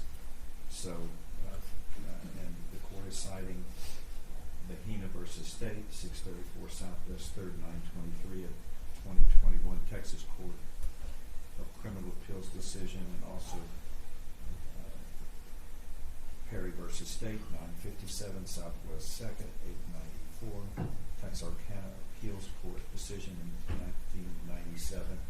There is latitude allowed in the determination of who fits within a custodian or other qualified witness to lay the admission for this evidence, and this last witness certainly sits clearly within the mandates of allowing her to testify regarding to the testimony she made and the admitting of those records. All right, we are in recess.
Cooper.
Hello, Your Honor. Hello, sir. Raise your right hand, sir. Do you solemnly swear or affirm that the testimony that you are about to give shall be the truth, the whole truth, and nothing but the truth? So help you God.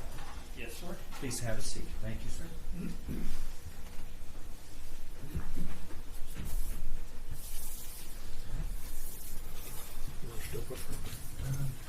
Okay.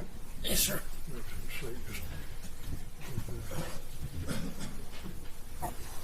Just got to speak into the mic there.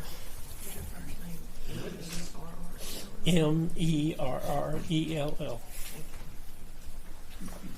Can you state your name for the record, please? Merrill Cooper. Mr. Cooper, where do you live right now? I live in Conroe, 583 Brandon Road.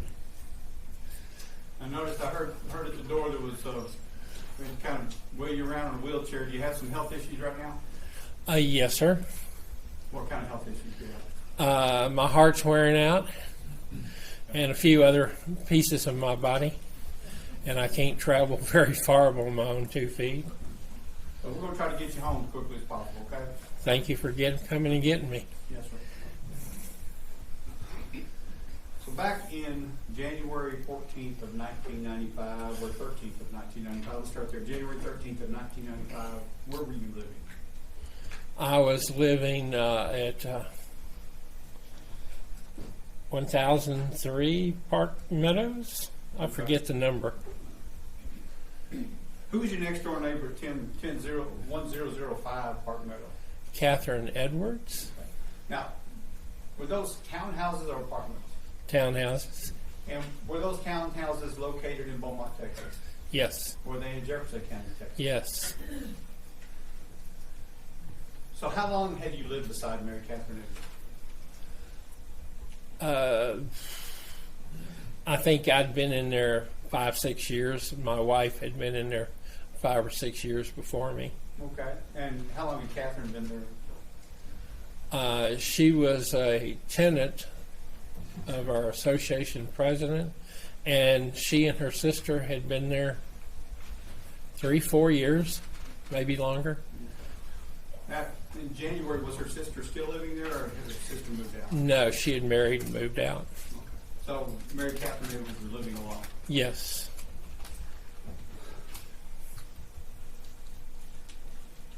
How well did you know Catherine? As neighbors, as seen in the front yard, she had a dog, Maggie, and we had 2 dogs, and we would take them out, and the dogs would play together, and we would stand there and talk. She nice person? As sweet as you could be. Did you know what she did for a living? I believe she was a teacher. Now, during the time that you lived next to her, can you remember any disturbances other than this incident? Well, there was always something happening on our street Yes, sir. as far as, people coming and going. Yes, sir. I'm talking about Mary Catherine Edwards. Not really, no. So let's talk about January 13th, 1995, or January 14th, early morning hours. Who was at your townhouse? My wife, Deborah, and I. Okay, was there anybody Myself. staying with you? I think Charlie Wick was, W-I-C-H. Did he have a son that was staying with you? Matthew? I couldn't tell you right now whether Matthew was with us at that time or not. Okay. He came and he went. Okay. Well, I have Matthew here, but you remember Charlie staying with you? Yes, yes. Where did he stay? In the front bedroom. Now let's talk about the logistics of where your bedroom is in relation to where Mary Catherine Edwards' bedroom would have been. Do you know where that would have been? I know exactly. Okay. How did your bedroom align with where her bedroom was in her townhouse? Side by side. Was there anything between the two of you beside the wall? Her closet was on the wall that we shared. Do they pretty much have the same layout in the townhouses? No. Okay. Were they exact opposites? No, the master bedroom was beside us, Okay. and her bath was shared with the front bedroom. Okay. That morning, early morning hours, did you hear something that caused you to wake up? Yes. Do you recall what it was that you heard? Oh, may I just say it in my words? Sure. Deborah was laying there beside me, and I was closest to the Catherine's wall. And about 1:30, 2 o'clock, we just sat up in the bed, and we both found ourselves looking at the wall. Why were you looking at the wall? We both heard 2 or 3 thumps, boom, boom, boom, not real loud, not enough, and it didn't continue where we would go knock on her door. Well, do you remember back in January 14th when you gave a statement to the police department? We gave it many, many times. We had, but yes, Okay. Did you remember signing a written statement? I did. Okay. Do you remember that written statement telling Detective Bowles that this continued, the noises against the wall continued for 60 to 90 seconds? Do I remember that? No. Other than reading it in my statement? No. So would you have told Detective Bowles that if it wasn't true at the time? No, I would not have. Okay. So at that time, you remembered, and January 14th, would you remember it been better than it is today of the incident? Yes, sir. Okay. So back then, when you told the detective it happened, it occurred for 60 to 90 seconds, that's a pretty good stretch of time, isn't it? Yes. And you said that it was coming against the wall. Did it sound like somebody was kicking the wall? Not that wall. Okay, what wall? Oh, a wall? A wall. Okay, you couldn't tell. It wasn't exactly that wall, but it was a wall. Yes. And so this went on for a little while. Did you hear anything else, like any screams or anything of that nature? No, sir. So you and your wife were hearing all this, and it caused you to sit up. What did you do after you heard those noises? Well, they ceased, and we went back to sleep. It was not enough and continued long enough to go where we're going to go bang on our, neighbor's front door. So we stopped. So after you heard all that, y'all went back to sleep. Yes. Now, next morning, everything was normal. Is that right? Yes. What about that afternoon? We had gone to work at our office on Saturday as we normally did. Yes, sir. Came home after lunch, and we couldn't get within 2 to 3 blocks of our house. What was going on? Well, there were police officers, other cars, the news media. Everyone was there, it seemed like. And did you? We walked up to our house. We parked at a distance away, walked up to the house. The neighbor on the other side of Catherine came up and told us what happened and asked us whether we had seen Maggie, the dog, and we hadn't. And we let one of our dogs go, who ran with Maggie all the time. Every time we were out and they were out, they played together. And she went and found Maggie a row or two of houses over and brought her back. So at some point in all the chaos, Mary Catherine's dog had gotten loose. Yes. Okay. So let me, you didn't see anything that night, is that right? Nothing. Didn't look out the window to check and see if there's anything outside? Nope. Never got out of the bed. You said that it's normal for there to be some activity out on the streets at night in your neighborhood? Oh, yes. At all hours of the night, or just All hours of the night. So hearing a car driving by or driving off wouldn't have been anything to wake you up, would it? It was a continual process. But the sound that you heard coming from Mary Catherine's bedroom was different, wasn't Yes, it was. it? That woke you up. It did. I'll pass it.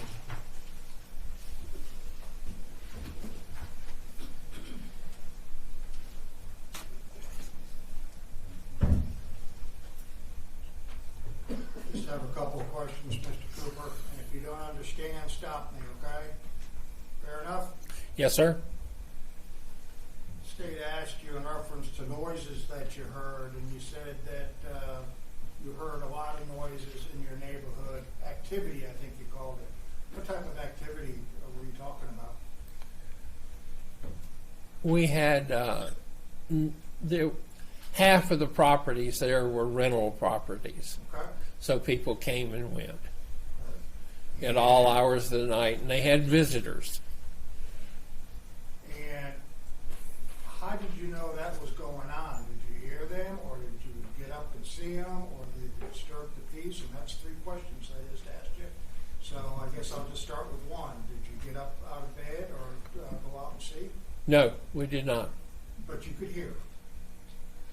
We heard Activities. that short amount of noise, and that was it. No.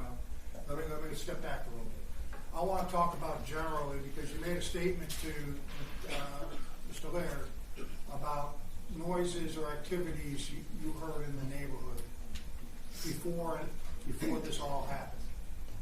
Remember talking about that? We hear noises all the time. Okay.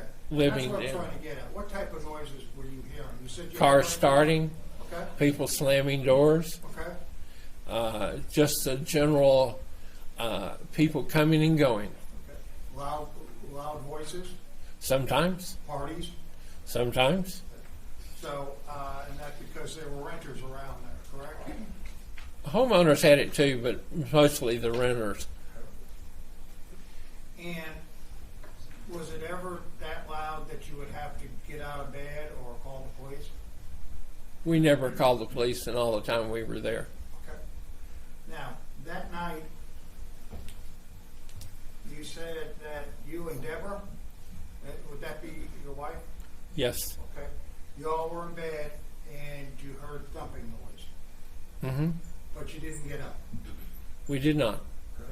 Did you hear any music or anything, or any vehicles leaving? No, we were on the backside Okay. and did not hear anything. Where your bed was and your headboard up against the wall, what was on the other side of that wall? My headboard wall Yes. outside my patio. Okay. And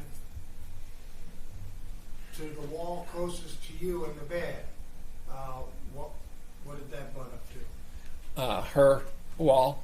Okay. And you're saying that was the closet wall? Yes. How did you know it was the closet wall? Because later, Mr. Wick ended up renting that unit when it became available. And as a good friend, we were back and forth. You said that Mr. Wick was over there in the other bedroom? Front That bedroom. night? Front bedroom. Front bedroom that night? You think? Yes. Okay. And you're not sure if his son was there or not? No. Charlie traveled all the time.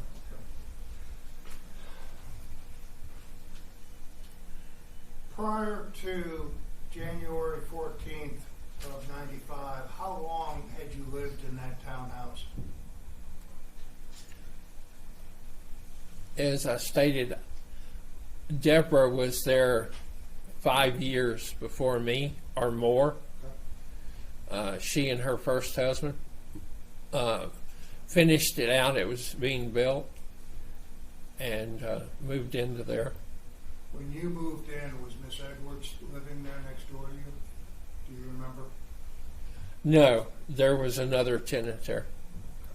So you weren't there when Miss Edwards and her sister lived there, to the best of your knowledge? Yes, I was there for that. But prior to that, there was another tenant living there. So you were there when they moved in? Yes. Did you ever hear a noise from their apartment? That's the Edwards apartment. Not really. They were pretty quiet.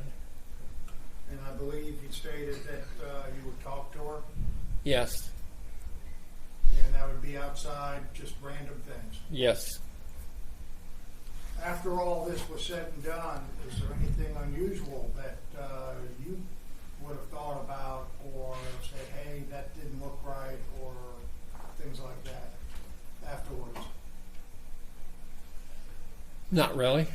And my question is, you're playing Monday morning quarterback, and you're going back to, well, you know, a couple months before that, there was a problem there, or I saw this, that kind of concerned you. Nothing at all.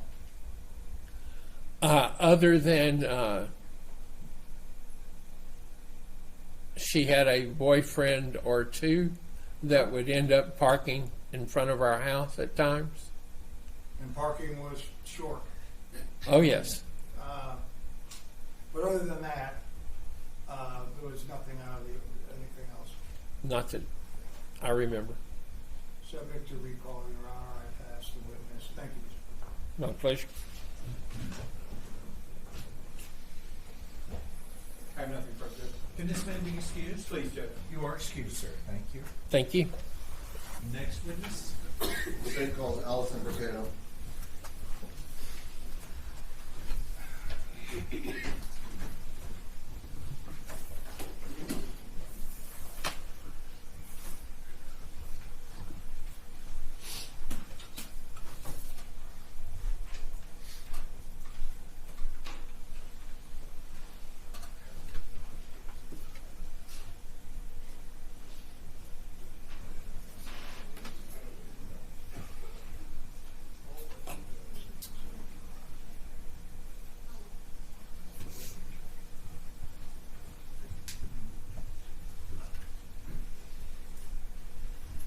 Raise your right hand, please. Do you solemnly swear or affirm that the testimony that you will give shall be the truth, the whole truth, and nothing but the truth, so help you God? Please have a seat. Thank you, ma'am.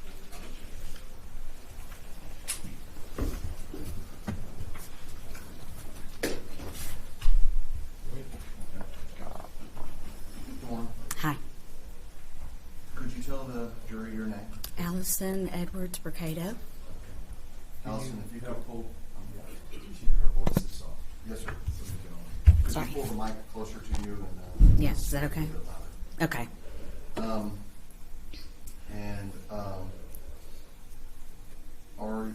Are you related to Mary Catherine Edwards?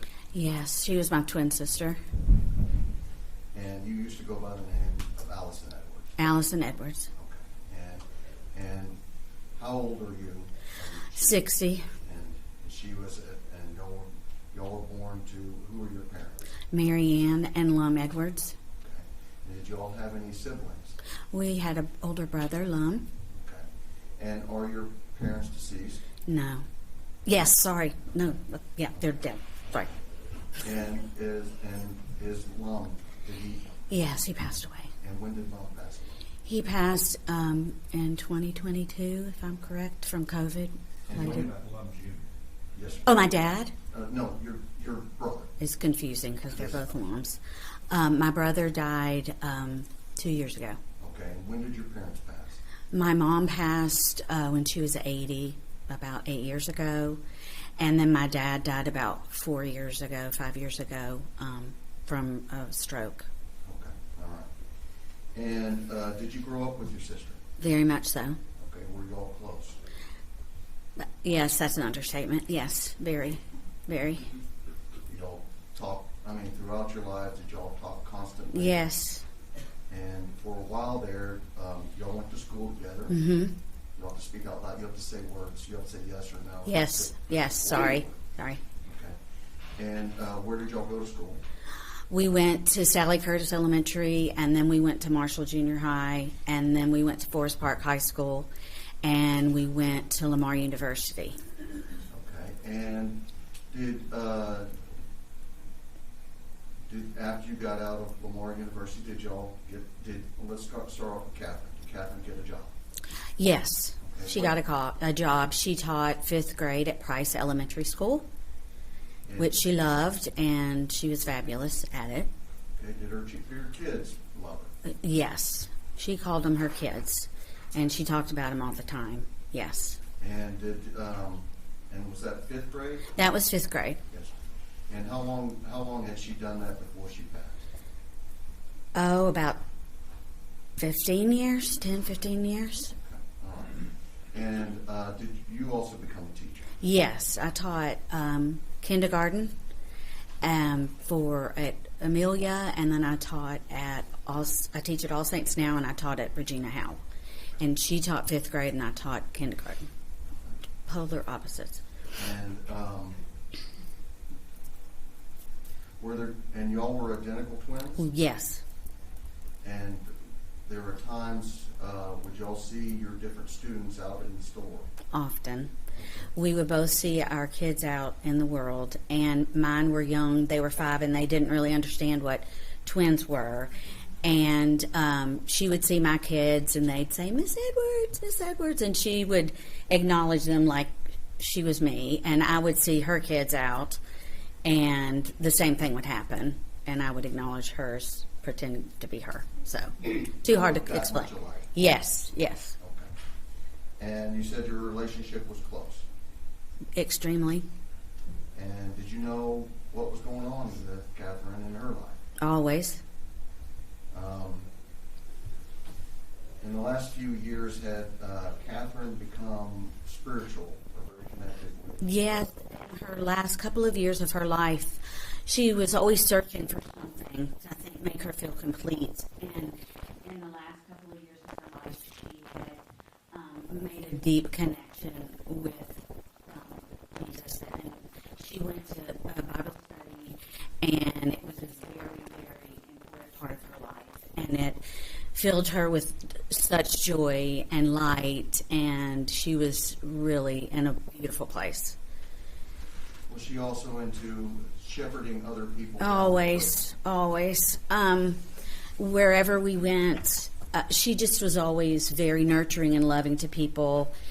And if anyone had a problem, they would come to her, and she would talk to strangers and make friends with people and compliment people, and just was an amazing person. Was she very trusting of other people? Extremely trusting, maybe naive even, and I would say I was too at that time. Even to the point where she probably shouldn't have been? Yes, I would tell her things that I would think, she would walk her dog at night alone, and I would tell her that was not a good idea, or she would sit outside at a park and read by herself, and I would tell her that wasn't really a good idea, but she just loved nature, and she was very trusting, and it made her happy to do that. So that's how she was. And you mentioned her dog. Did she have a beagle? Yes. Maggie was her doggie, and Maggie was amazing, and that was her company, and she took care of Maggie. And by the time Catherine, I had children, and I took off of teaching, and Catherine worked at Price, which was across town, and she didn't have a place for her dog. So Maggie would come to our house every day, and Catherine would drop her off, and then we would take care of her, and she would come back every afternoon and pick her up and go. But so I got to see her all the time, and we talked all the time. Were your parents close with you and Catherine as well? Yes, we were always very a close-knit family, always, and we were each other's best friends, and yeah, we were tight. After you got out of college, did you and Catherine live together? Yes. So tell us your age. When we graduated from college and we got our teaching jobs, and we immediately wanted to move out, and we found a really neat place to live in Old Town. And my poor parents, I mean, we got a job, moved, and we were out of the house within a week after we got the house. And we lived together forever, it seemed like, but it wasn't that long. But we were together for many, many years and had the most amazing, joyous time together. And then we moved from Old Town to Park Meadow. And it was my uncle's condominium, and we moved in there. And we were there until I got married. And then I got married, and I moved, with my husband. Okay, all right. Let's back up. Do you recall when you all moved into the condo on Park Meadow? I would say, I don't remember the exact year, but I would say it was, 89. Okay. And 1989. And so you lived with Catherine up until the time you got married to Jim Burkado? Yes, Okay. yes. And do you recall when you moved out from the condo with Catherine? Yes. And when was that? It was right after I got married.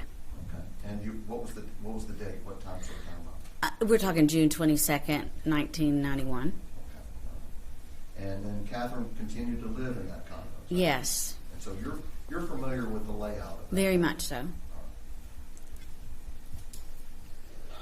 During the period of time, did Catherine date or see different people throughout the time that you were aware of? Mm-hmm. You have to speak up loud. I'm sorry. Yes, she had a couple of boyfriends. Yes, Okay. All right. through those years. And Serious those, boyfriend. Those were like normal, dating type situations. Right. And one of them who ended up being an initial suspect was by the name of David Perry. Is that Yes. correct? They had dated on and off for a long time. Very much. Yes. And is it fair to say that sometimes their or David's relationship with her was a little contentious? It not could be. healthy? It could be. Yes. Young and immature. And Right. And at some point she broke up with him. Is that correct? yes, she did. All right. And after this happened, you actually thought he might be a suspect as well as other people. Yes. And you understand he was looked at Right. and he was ruled out. Right. Yes, sir. Okay.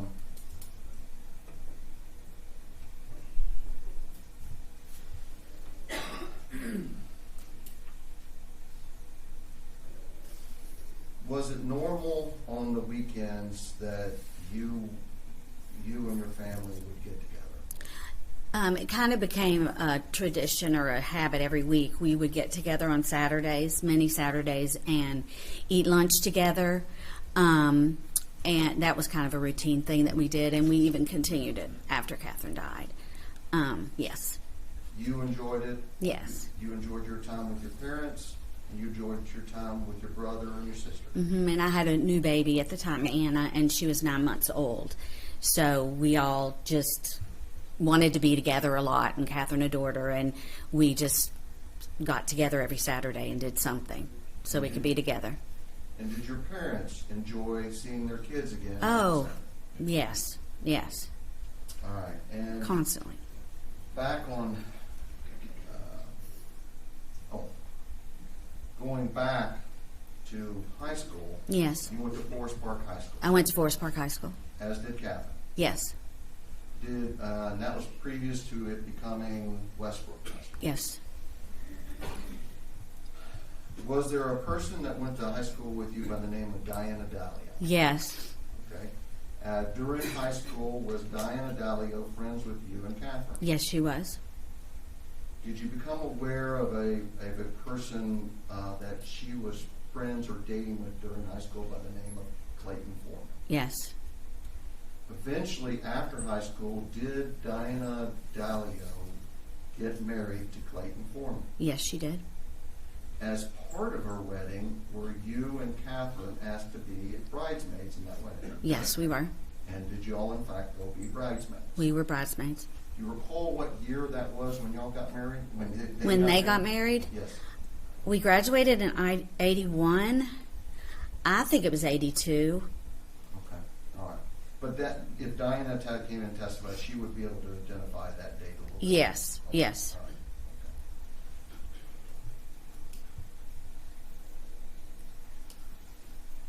Were y'all friends with Clayton Foreman at all? No. Okay. Y'all just knew Clayton Foreman through Diana Dalio? Yes. Didn't know him.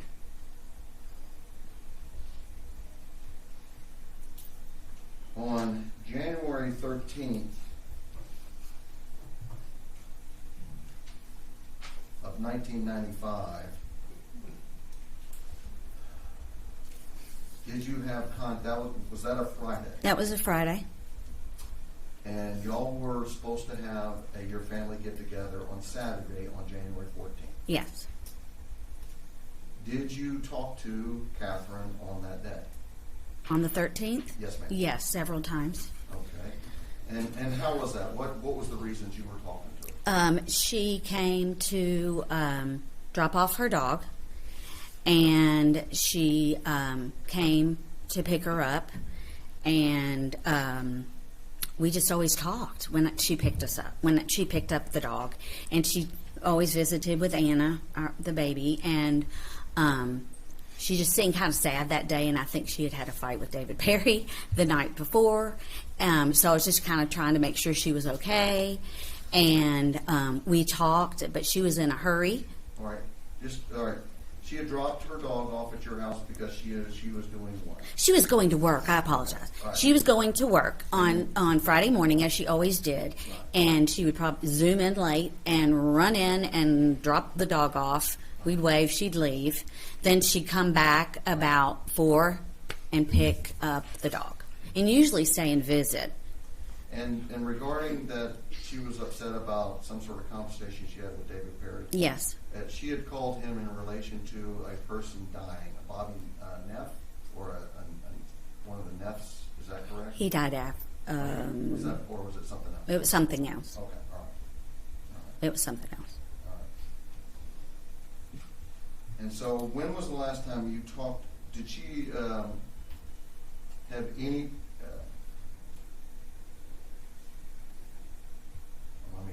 When's the last time that you talked to your sister? I talked to her about 8 o'clock on the 13th. Was that normal? Very normal. Hold on. Yeah. AM, PM. I'm sorry, PM evening. Thank you. Friday evening, about 8 p.m.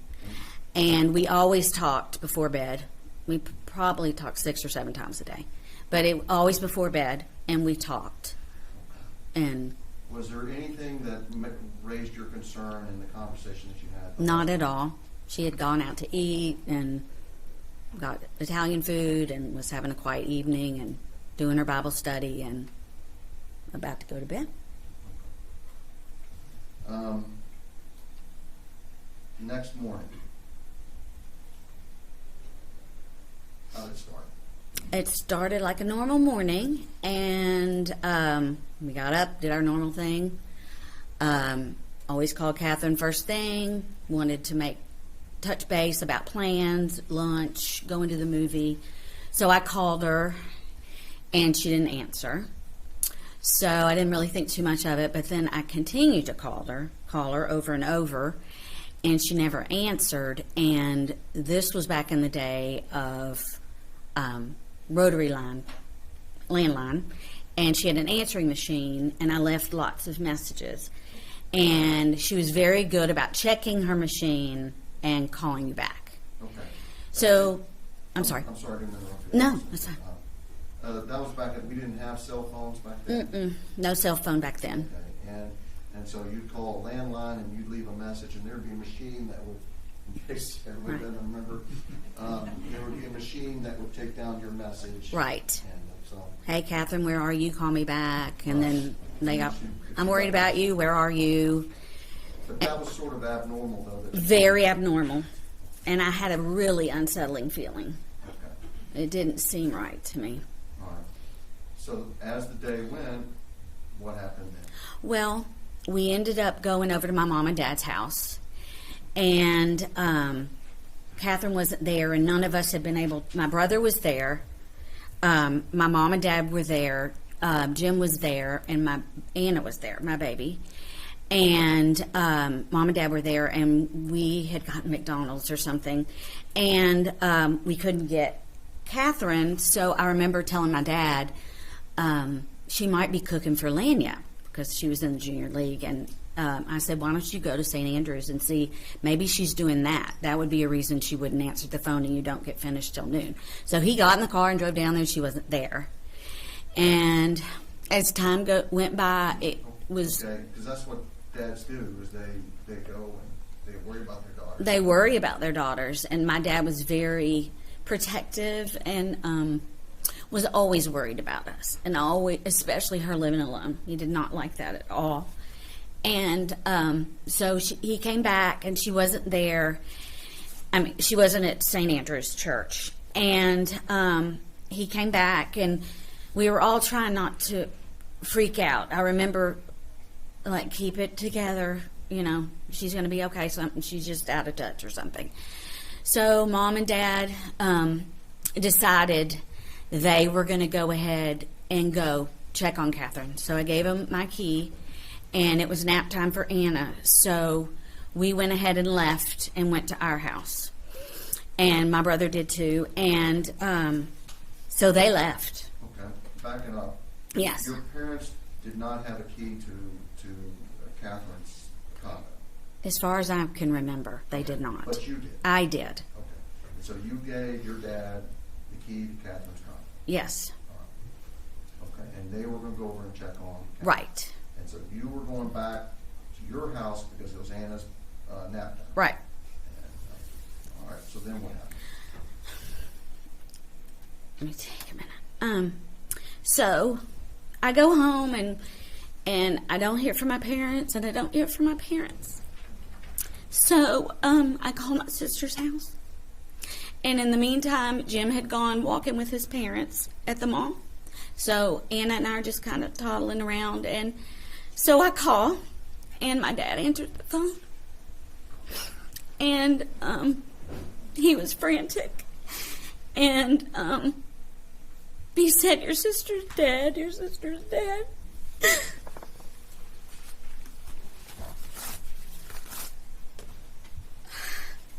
I'm sorry.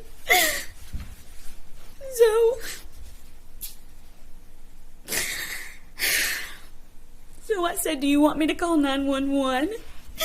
And he said, yes. So I called 911. And then I hung up from him, not knowing what was going on. And finally, I called my brother, and he lived around the corner. So he came over, and we were just hysterical and crying. And then my best dear friend Mary Mercado lived around the corner, my sister-in-law. They had come over because I was alone and Jim was at the mall. And so they came over to comfort me, and I think Walter went to go get Jim at the mall to tell him what happened. And in the meantime, we're all just frantically crying and upset, not knowing what happened or anything. So the afternoon's taken on, and then the next thing we know, my mom and dad drove up and told us there were no words. She was dead. That was all that mattered. I didn't know how, what, or anything. So we just cried in the front yard, all of us. And then we just moved in the house because we were, I can't imagine. And then Dad hit the door frame somehow at the house, and his glasses were broken. And I remember we just cried. We just sat in my living room and cried and cried and cried. And forever, I didn't know what happened to her. It was just that she was gone was all I knew. And then we just, I don't know. We just did what I don't even remember. But everybody started coming over and bringing us food and. Did you become aware that your mom had called 911 as well? No, I didn't know. When you talked to your dad, when your dad told you about his daughter, that you ever heard your dad like that? Never in my life. And I can still hear it. So no, it was horrible. They were never the same. I think they died a little bit too, and she did. They were never the same. But we decided as a family after that happened that we were going to not let what happened kill us too, and that we were going to live to honor her, and that's what we always did after that. Did you have another daughter? Yes. What's her name? 4 years later, I had a daughter, and her name is Catherine. Catherine Ann. After my sister. And she never got to know her. My oldest was 9 months old, and she was her godmother, and she never got to know her either. Sorry. That's the hardest part. Is that my children never got to know her. I was cheated. So we always talk about her, and they know about her from me and my parents. It's just not fair. Yeah, approach the witness. Your Honor. Yes,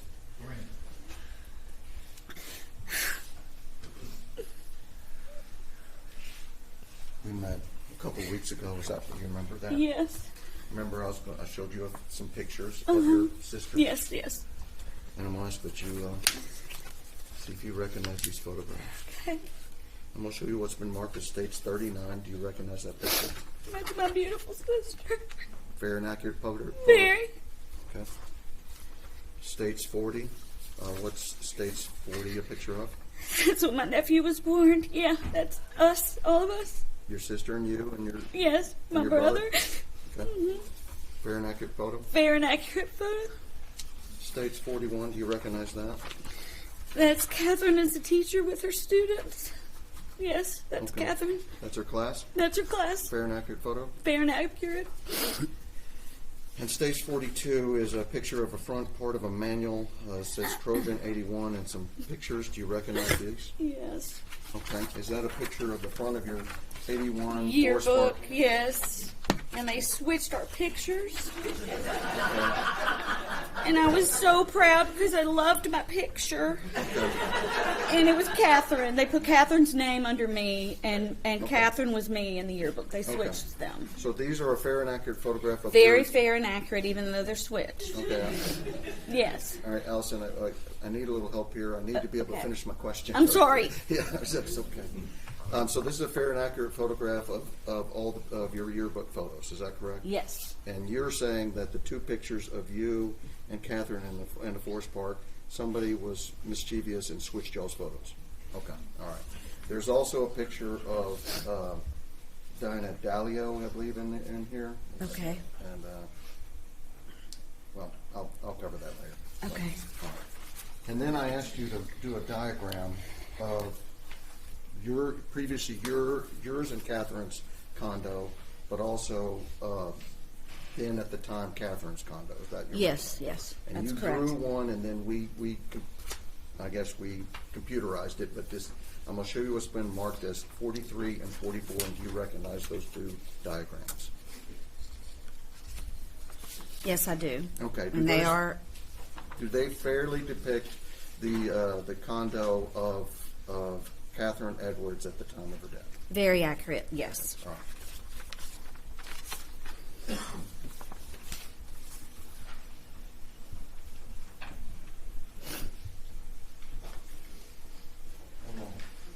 Gender to the the defense, 39, 40, 41, 42, and 43 and 44.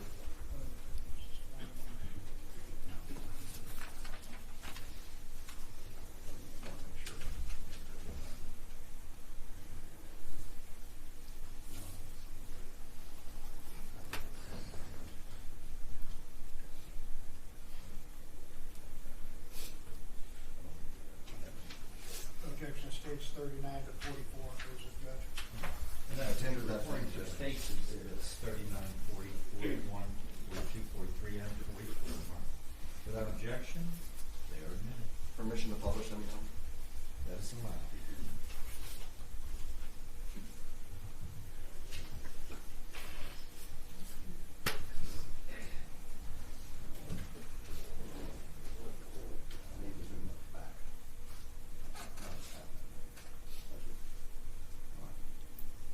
This is States 39. Is that a picture of your sister, Catherine? That is a picture of my sister Catherine.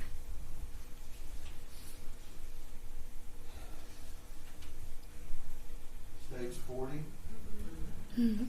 That's a picture of my sister Catherine. All right, if I may, which one is you and which one's her? I'm in the polka dots on the left, That's you, and Catherine's on the right. and that's you. And is that your brother? That's my brother. That's Lum Jr.? Yes.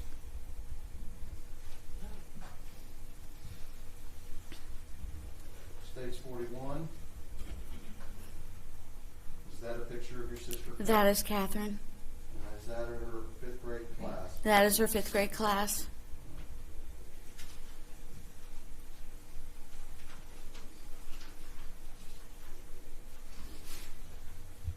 Stage 42.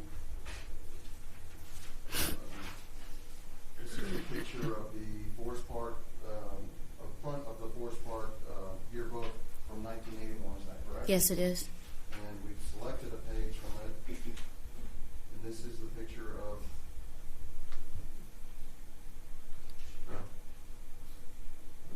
you two, Catherine and Allison Edwards, but you say the pictures are switched in reverse order. Yes, they are. That is a picture of us. And just to show for right now, but we'll cover it later with other people, but these are the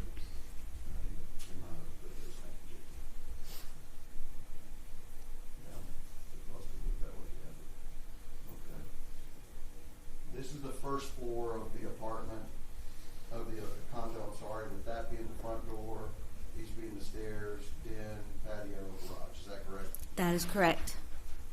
And then 44 is a diagram of the second floor with stairs, guest bedroom, bathroom, and the main bedroom. And this is the bedroom where Catherine would have resided. Is that correct? Yes.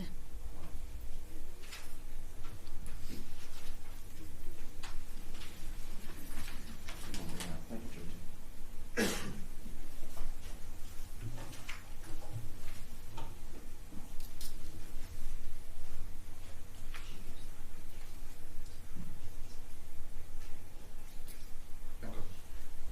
And in the guest bedroom, did Catherine use that bedroom for hobbies and stuff?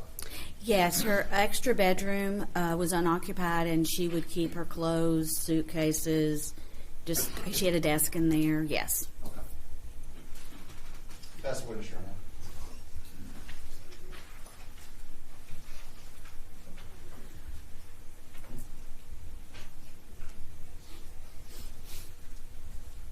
Good morning, Mr. Potato. Hi. Sorry for your loss, and spent 30 years, and it's never easy. No, thank you. I do have questions. Okay. And they may be a little bit tough. Okay. Answer them to the best of your ability. I will. I'm trying to be personal and anything like that, okay? Okay. You did write a statement out to police after this incident, correct? Yes, I did. And it was about 3-page. Yes, it was. Did you have a chance to review that? Not in 30 years. 30 years, okay. 29. If you need to read it to yourself to refresh your memory, just let me know. Okay.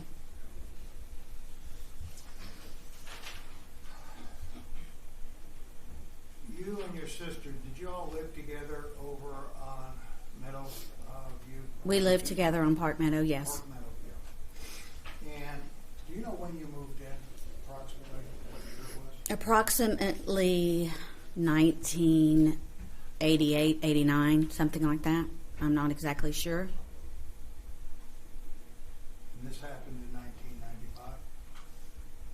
Yes. When did you move out? I moved out June 22nd, 1991 when I got married. And Catherine stayed there by herself? Catherine stayed there by herself. Were you living in the guest room in the front of the house? No, I was not. So you switched, or she switched bedrooms? Yes, she did. During that time, Catherine dated several people, correct? Correct. When did David Perry come into the picture? David Perry was her college boyfriend. What year was that? I can't tell you the date. 83, 84. Okay. And when you moved in 1988, was he still her boyfriend? No, he was not. You know when they broke up prior to that? And it goes into depth in your statement. But do you know roughly when? And just guesstimates, like how long before you all moved over that you broke up? They broke up about 1986. And it was an on and off relationship even after that? It was an on again, off again relationship. They had a lot of love for each other, and it's hard for them to let go of each other, yes. And in fact, would you agree with me, at times it got a little bit scary between her and David? At times. There was physical violence. I wouldn't. No, I'm not going to say there was physical violence. He did not hit her. No. There was one incident. Was that when he strangled her or tried to strangle her? I don't remember saying that. I don't remember that I remember they had a heated fight one time and that he was kind of on top of her. Pushed her down? Yeah. And But he wasn't a violent guy. And I don't want to go into it too much, but he was stalking her. He would come over to your house on 5th and North Street, apartment before. I would not say he was stalking her, no. He did, on one occasion, he was there, yes, uninvited. He'd drive by the house. You all lived at 5th and North, correct? Yes, Apartment? North Fifth, Come yes. by and drive by, correct?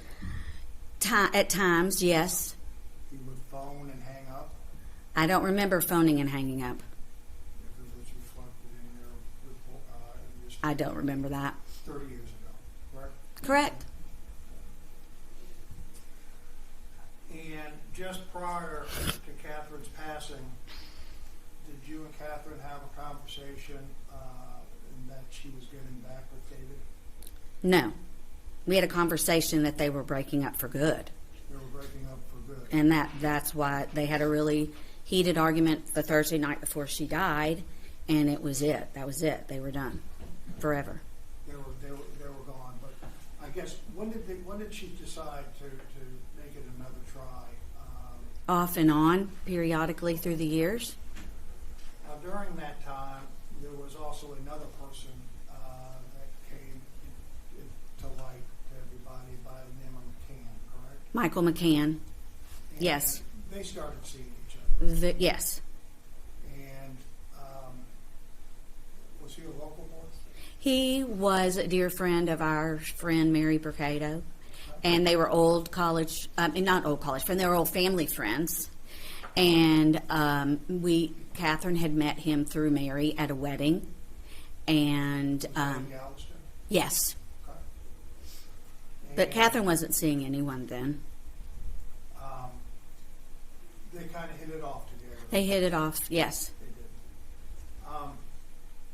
Was he in the picture at the time of her passing in 1995? He was. He had come at Christmas, and it might have been right after Christmas. He had come to meet the family, and it was right at the beginning of their relationship.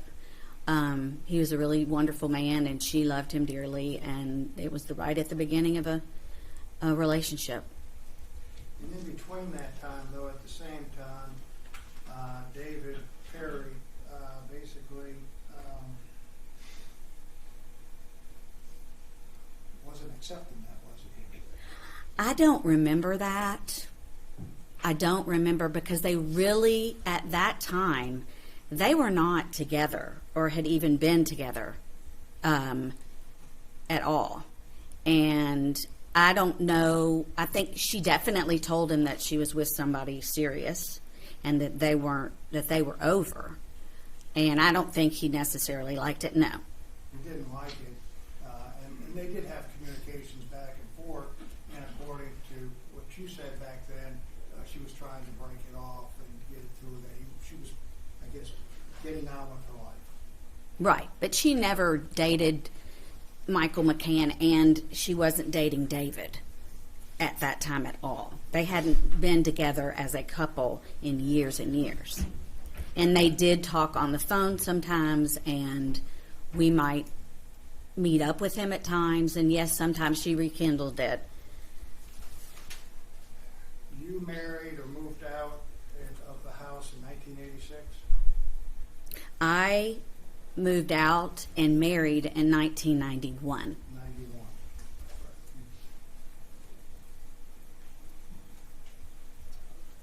During that time period, did your sister and you go out and at night sometimes?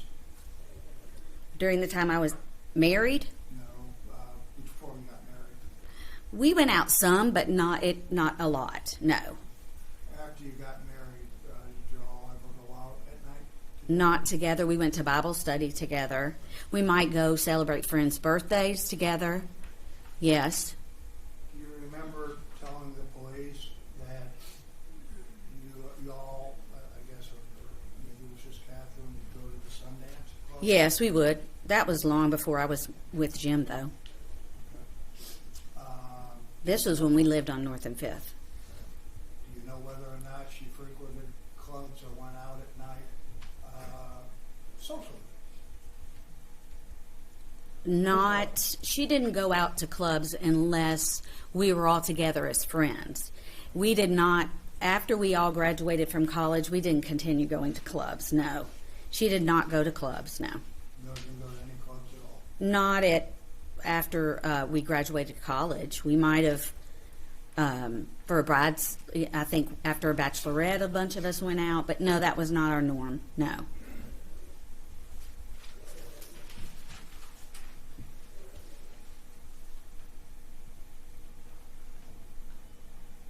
Miss Dallio, Yes, you were part of her wedding, yes. but did not know Clayton. Didn't know him well, not at all, really, no. Even when they were dating prior to being Diana and I were not best friends. We were close, but we didn't really socialize together. And she was shy. She was shy, and I didn't. No, we did not. No. They married in '82. I guess it was right out of high school. Yes.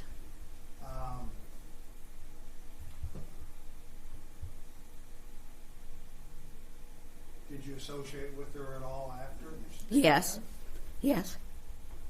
But we both had kids. She had a child. We were in different places in our life, so I didn't really see her very much.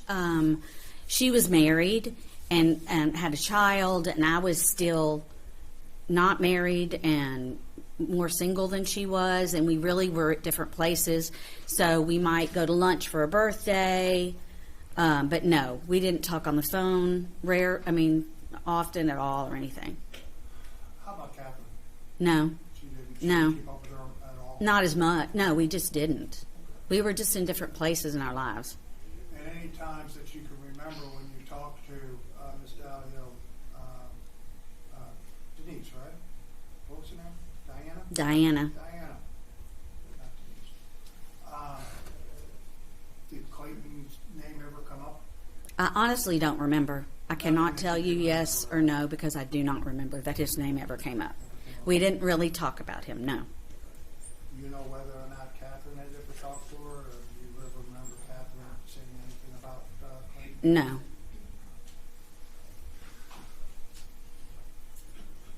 How often did you go over to the townhouse that you all lived in? Frequently, at least once a week. After this incident, did you have a chance to go back into the townhouse? After the murder? Yes. Yes. Okay. When you went through the front door, how long after this happened did you go back? Did you go back in there? I don't remember. A day? Days. Whatever. What initial? Well, the police invited me for a sit down around the kitchen table after it happened, yes. 2 or 3 days after it happened. So that was my first encounter after it happened. Then my brother and I cleaned it out later. Downstairs, did you see anything misplaced or anything that looked out of the ordinary when you went back in there? No, I wasn't looking. I really honestly no. I mean, There were people I'm everywhere. We can only talk one at a time. I'm sorry. Yep, that's fine. I'm talking now prior to what happened and afterwards when you went back in with the police around the kitchen. You didn't see anything that stuck out in your mind or anything different, like there was a fight or a wreck or things kicked over or anything like that downstairs? That you can remember. I don't remember. Okay, that's fair enough. I don't remember. Did you go upstairs? No, not at first. No. After you got up there, did you see anything out of the ordinary? Well, there was no mattress on the bed, and it was very out of the ordinary. So it showed that there was a police investigation. Yes. Besides the mattress and the covers and things, did you go into any of the other rooms to see if there was anything out of the ordinary? We cleaned the whole house out, so I was in every room, and no, nothing seemed.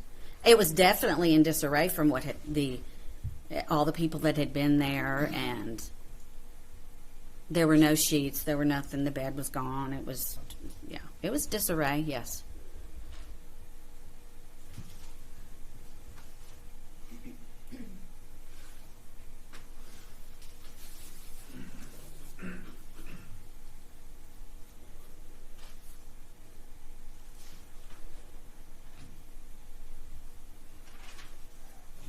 Whether or not after you talked to Catherine that night, she had left her townhouse? Do you know personally? I know she walked her dog. Once she was home for the night, she was home, and she never went anywhere, just to walk her dog. You don't know if she left besides walking her dog? No, I don't know. I wouldn't expect her to have done that, no. And I know you wouldn't expect her, but you don't know. No, I don't know. Okay. In reference to the dog, do you know where the dog was found the next day? When they opened the door, the dog ran out frantically and was running around the neighborhood. And her neighbor across the street grabbed it and kept it in her townhouse. What neighbor was that? Mrs. Foxworth. She's long since passed away. She lived across the street. An elderly lady. A couple more questions. Okay. Did you ever meet Mr. Cooper, Merrill Cooper? He just testified here. He was a neighbor at the time. No, I never met him. Do you know whether or not he lived next to you at the time that you all were moving there or were living there? We did not know them next door. I did not. He could have lived there. I do not know. Didn't associate? No, we never saw them. So it's not that we didn't associate. I never saw them.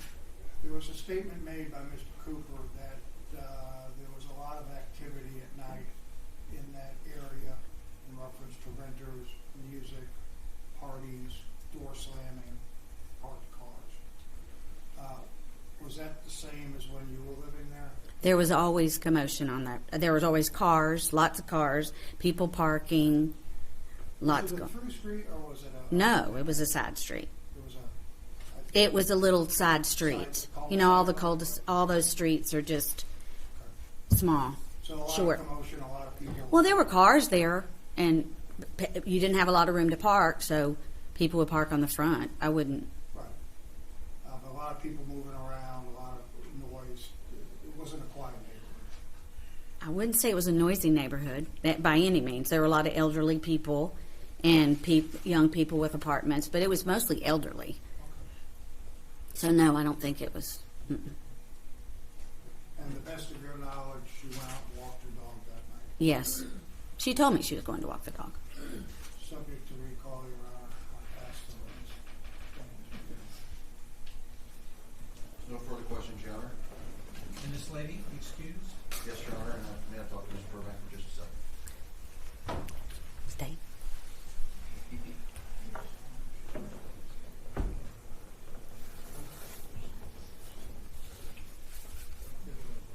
Okay, all right, sure thing. Thank you. She may be excused, Your Honor. You're excused, ma'am. Thank you.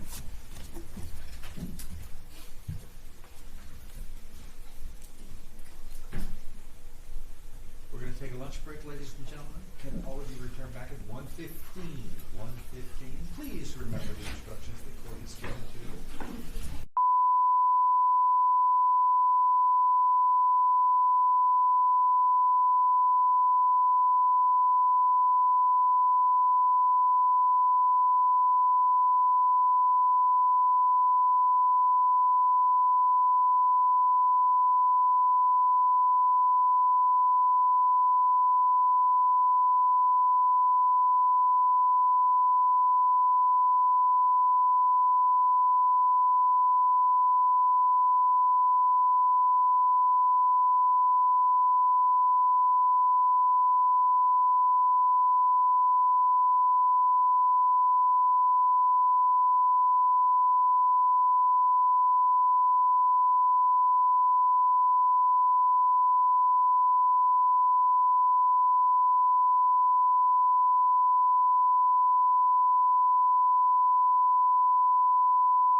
That should get us pretty close. Yeah, we're getting into it today.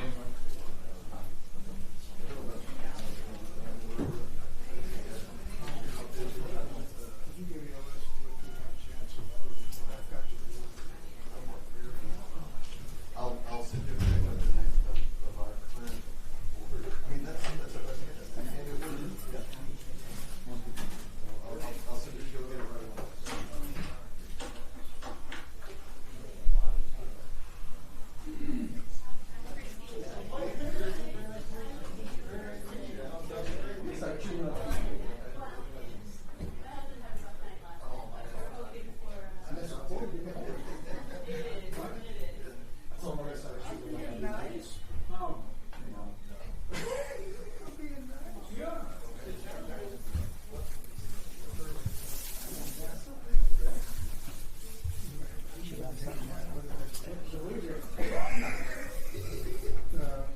What do they call the green monster? That monster thing.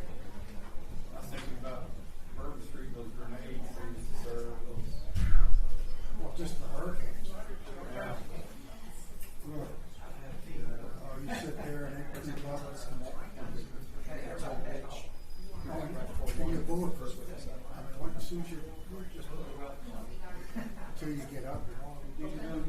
Witness after lunch. Did you do us? You did. Yes, I returned that back later. 9 years old.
to my stepmama.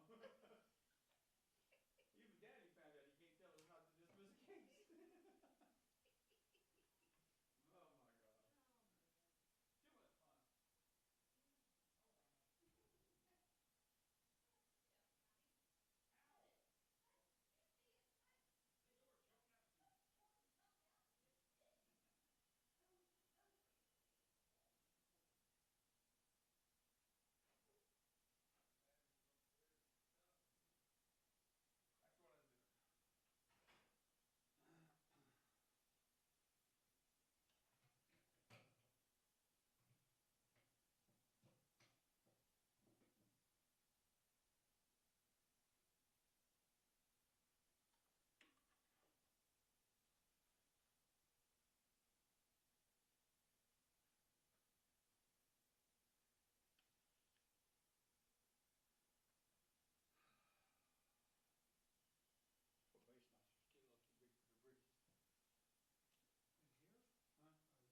your face, oh, how great you are, this and that, and then behind your back, you sound a bitch, you cracker, kind of thing.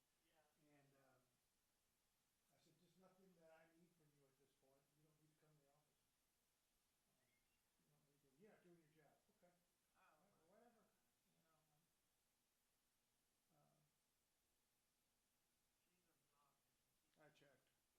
Just making sure. Yeah, I checked. What, if that's not on? Yeah. Oh, Lord, we both been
Me, sir. There's not a camera. I'm going to the academy. Don't listen to him. I've always wanted to be one, man. So you can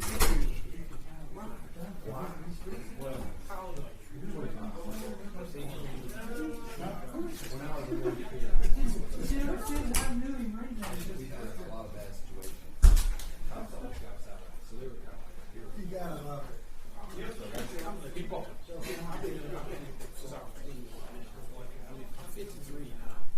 How old are you?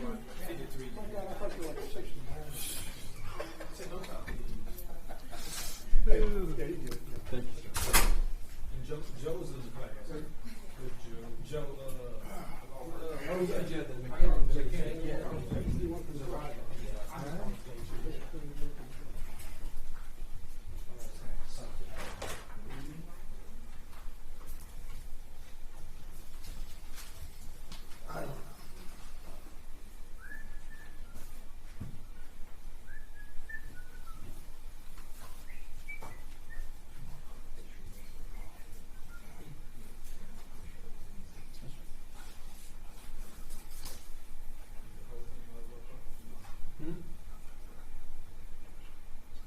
So after you guys do DNA and stuff, you can put that in front of us. You gotta do that all in this way. Ma'am, you need to wait outside, please. Okay?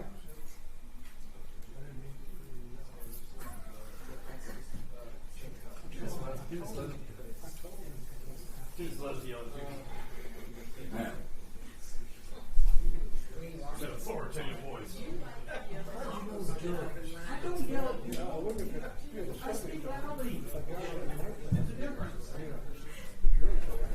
That's my daughters. Early in the morning, we're going to wake up for school. Now that I'm going out of the house, I can see how they look out there.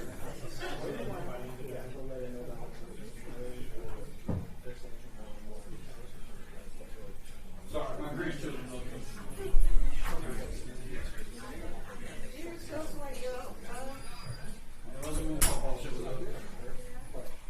Let me get the water down.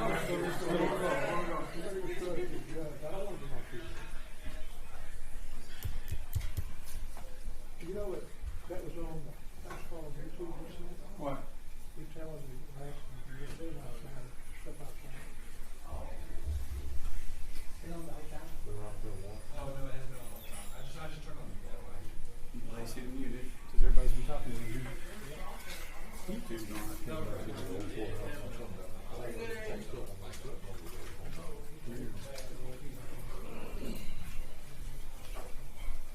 She's like, she's like,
things I wanted to touch base with you on because I'm multitasking up here, and one of the things we have a great invention, I'm glad it's here, and it helps me. This is called real-time court reporting. You can see, there it is, my court reporter is typing, who types 350 words a minute. She is 1/2 second behind. So what happens is I can read the transcript of the trial, listen as well, and then sign about 1,000 papers a day. But this is a great invention that's come along, and it helps judges do their job. But that's what I'm looking at. I'm not on doing video or YouTube or whatever it is. I'm right there. And all the other YouTube origination points are working here in court. And of course, jurors, it's forbidden to ever record a juror's likeness. So that's one of the things we are very sensitive about. There's a rule in the state, and we certainly follow it.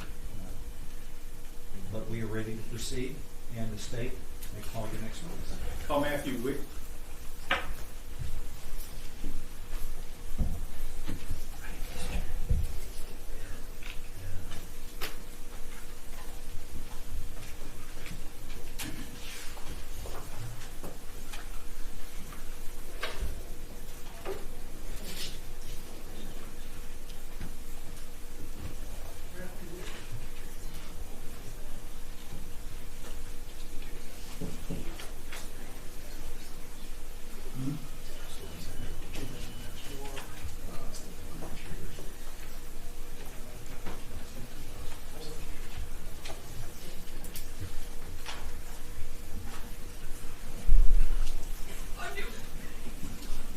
Raise your right hand.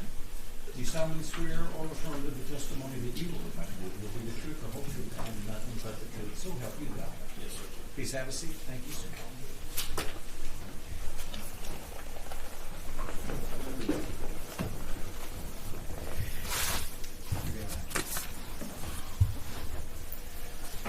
You state your name for the record, please. It's Matthew Wick.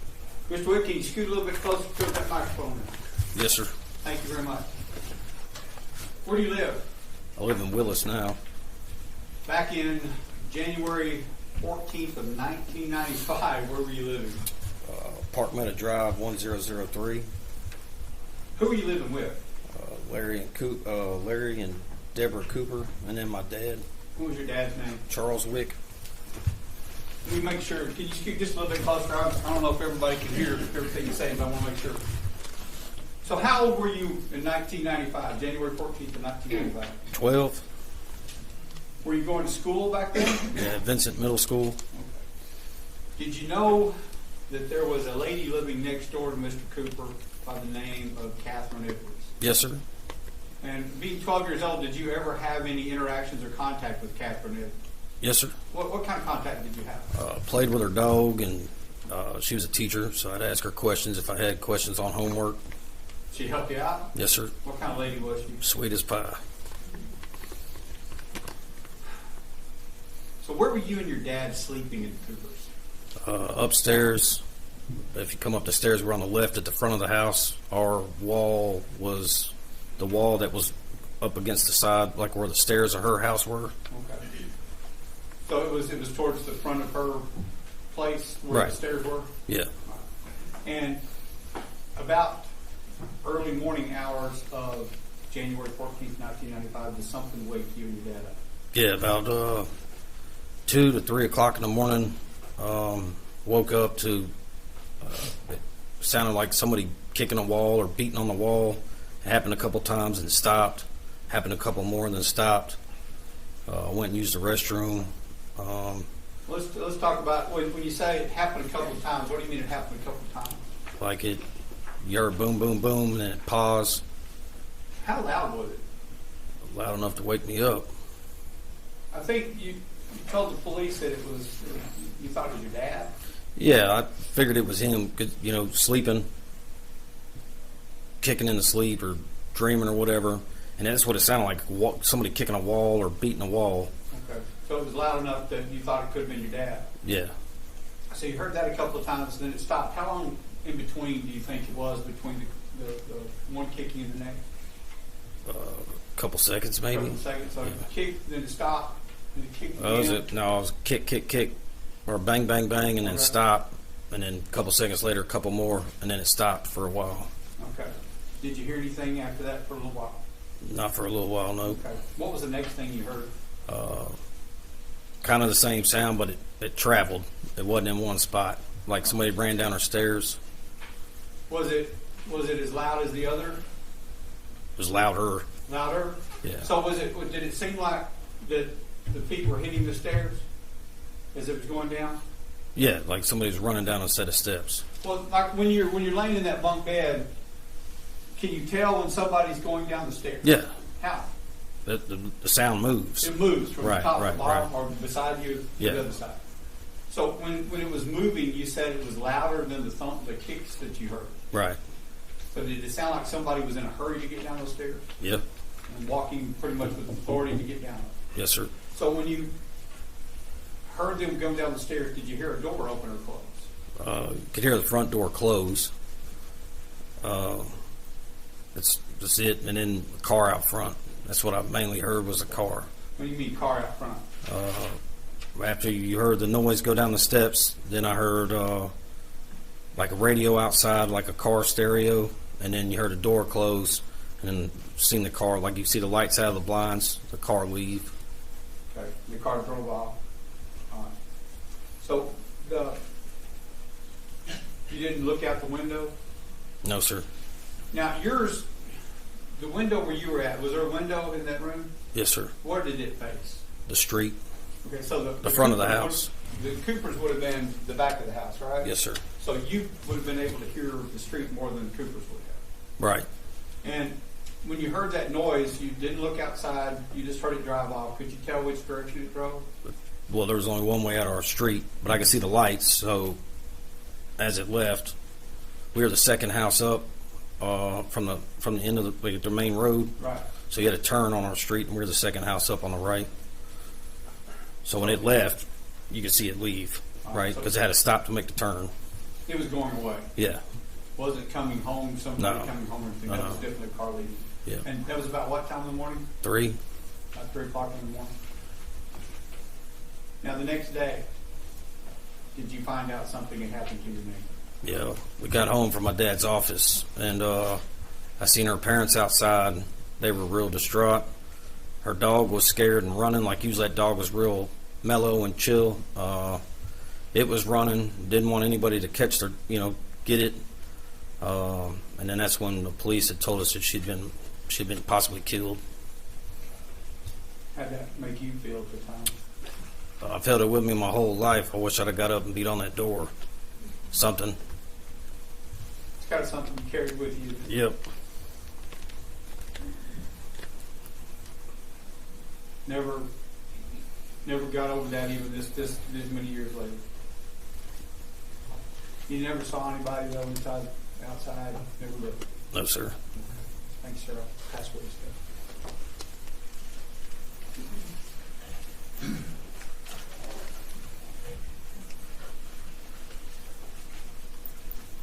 Good afternoon, Mr. Ridge. How you doing? All right, sir. How are you? If you don't understand my questions, stop me and I'll clarify them for you. Fair enough? Yes, sir. Prior to today, did you take a look at your statement that you wrote back then? No, sir. Do you remember giving a statement back way back when? Yes, sir. February? Yes, sir. On the night after you talked to the police, was it that day did you go down there, or did you go down the next day? Do you know, or was it a little bit later to the police station? Well, the day that we found out that she had been killed, I think it was that evening. That evening you went down. You talked about that you heard 4 beats against the wall. That's what it sounded like. Yes, sir. Okay. And then you didn't hear any yelling or screaming, did you? No yelling or screaming. No. Nothing at all. No. You didn't hear anything like being rummaged around or thrown around like a fight was going on? No, sir. You just heard beating against what appeared to be a wall or something? Right. But it wasn't your wall because your wall was against the stairway, correct? Right.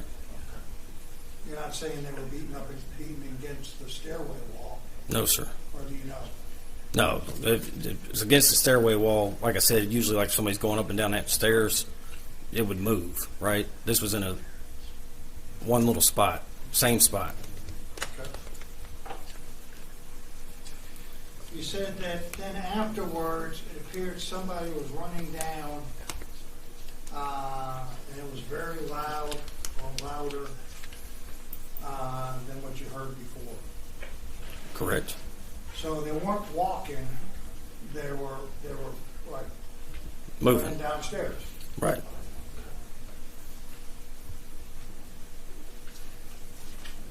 You talked to a police detective, did you not? Back then, yes, I'm sure I did, yes. And they asked you whether or not someone or anyone, did you know of anyone that possibly would have handcuffs? Correct. You remember that? Yes, sir. And did you tell them a person of interest? I just asked if I knew anybody around that had handcuffs. I said yes. Okay. And you said you did, didn't you? Yes, sir. And it was a person in that neighborhood. Right. And did you know where that person worked? I didn't. Yes, I did. Yeah. Okay. And where did you tell them that you thought the person worked? For the security department. Delta? Yes. And as part of that job, did you see him wear handcuffs? Yeah, 2 sets. 2 sets of handcuffs. Correct. And did you give a description of that man? Yes, sir. And do you remember the description Yep. that you gave? Early 50, early to mid 50s, maybe 60. 6 foot, 6'1", 250 pounds. 250 pounds. Just guessing. Heavy looking. Did he wear glasses? I can't remember. If you said he wears prescription glasses with a little tint on them, does that sound familiar? Possibly. Why? If I showed you a copy of your report, I got a copy right here. Just going off of what I. show what I was looking at to refresh his memory. If it would refresh his memory. Yeah, that's fine. Will it help refresh your memory? That's fine. Go ahead.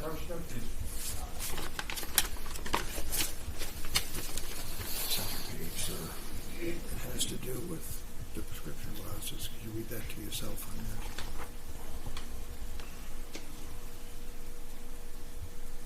there? Okay. Okay.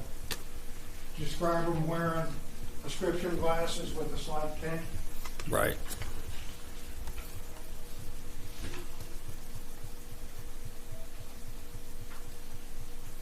In fact, when you were talking about it, did the detective then show you a couple of pairs of handcuffs? And Yes, sir. identify whether or not one of them looked like the ones? Yes, sir. And did you identify that those looked like the ones that this gentleman had? Like Correct. In the security company. Right. Now, let me ask you, the person, did you often see the guy in the Delta security? Every now and then, yes. And was he always in uniform? Most of the time I seen him, yes. Was it at a certain time or was it at different times? Usually in the mornings. Morning? Yeah. Did it look like he was going to work? Or I know it was 30 years ago. So Yeah. you don't- I don't know, man. Honestly, to be honest with you, Where did he live in reference to where you live? if he pulled out our street, he'd be one street up on the left. One street out on the left. Yeah. So it was like a block over? Right. Or a short block? I guess they were in rows. Right. You know?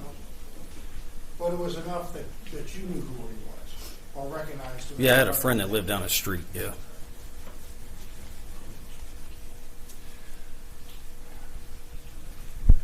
After you heard the booms or the beating, you said you got woke up again because you heard the front door close, and then you heard a car door open. Right? Correct. And when the car door opened, the music started playing. Right. And it must have been pretty loud. It was a loud boom box. Remember Right. saying Yeah. that? Yes, sir. So you could hear the music really loud. Yeah. Because you even said there were 15s. Right. Well, it had bass to it, right? Huh? It had like this, stereo has bass, like big subwoofers or whatever. That's what you could hear. And the 15s was a type of speaker Right. that Correct. back then Yeah. was, Correct. that's what they had, right? Right. But it was loud enough with the bass. And did you associate that with the car that was leaving? Yes. So whoever it was opened up the door, had the door open, and when it turned it on, then the radio came on like the boom box. Right.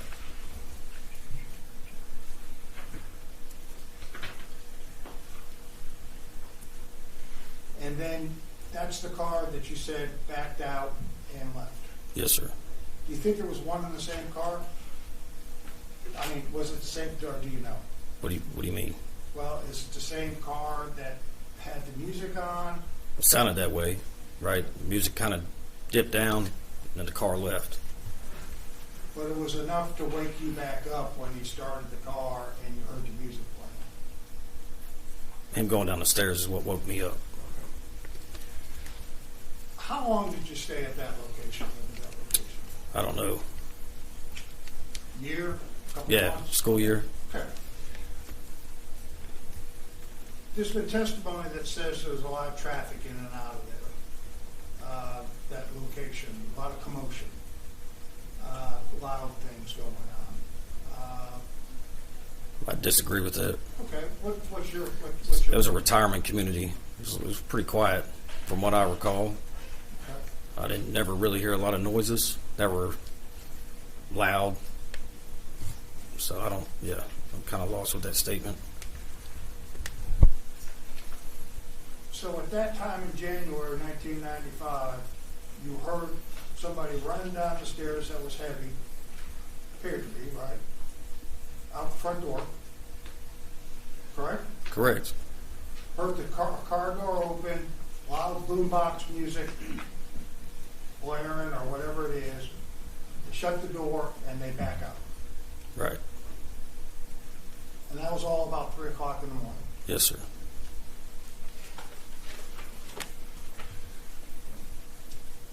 After this incident, did you ever see the security guard from Delta? No, sir. Right. Not too long after this happened, I ended up being placed in a boys' home. So I wasn't in that neighborhood anymore. Well, how long after that? I don't know. When I was 12 years old. I'm now 41. Long time ago. I understand that.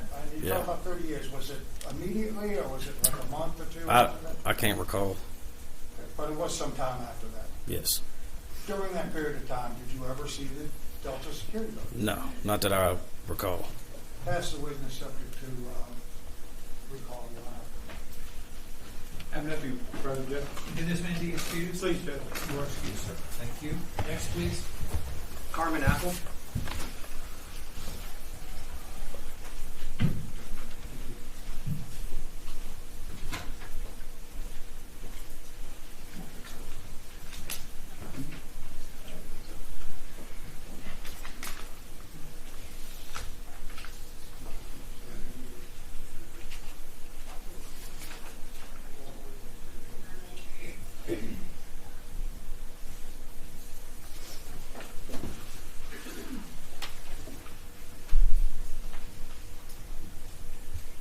Raise your right hand. Do you solemnly swear or affirm that the testimony that you will not give shall be the truth, the truth, and nothing but the truth? So help you God. Yes, sir. Please have a seat. Thank you.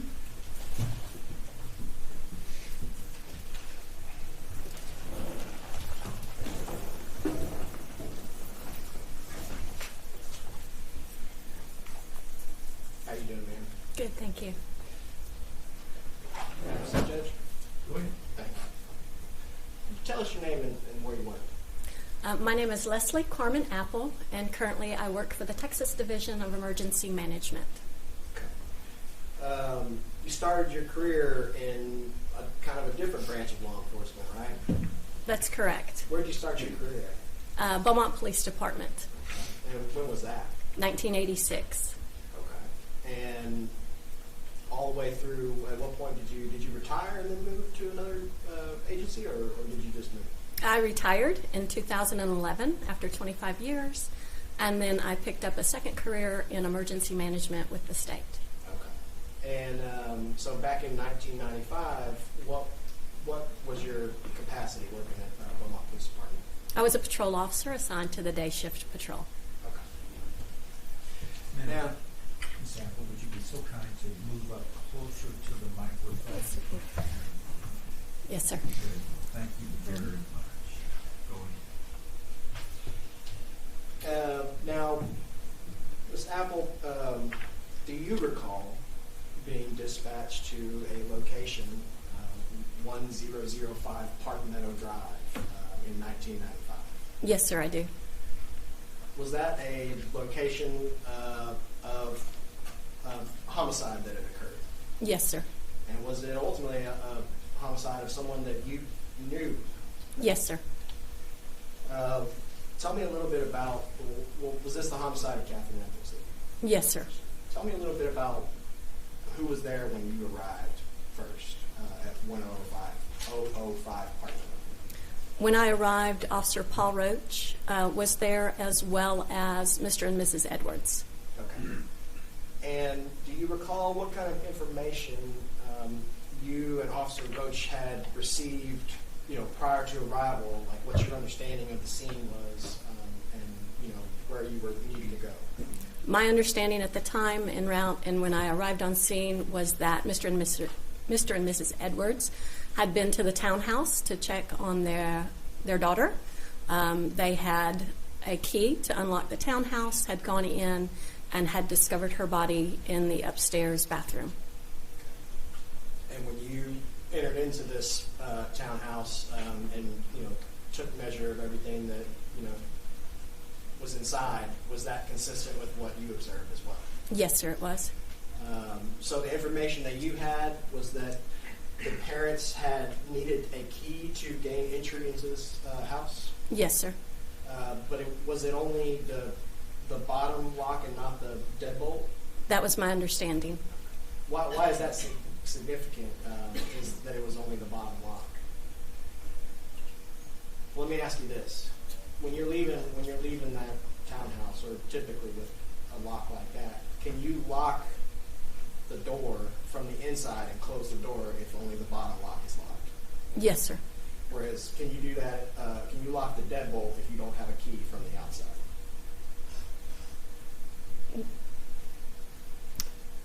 Do you know No. the answer to that? No.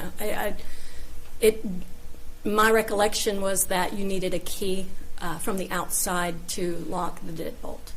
Okay. Now, this townhouse, where do you remember going as far as in the rooms in this townhouse? When I entered the townhouse, I went upstairs. My recollection is at the top of the stairs there were 2 bedrooms, and in between the 2 bedrooms was the bathroom. As I rounded the corner from the stairs going to the bathroom, I looked into a bedroom and then past that and looked into the bathroom to observe the scene. Okay. So,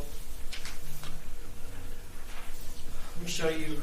I'm going to publish these just in a second, but I just wanted you to be able to put your eyes on them.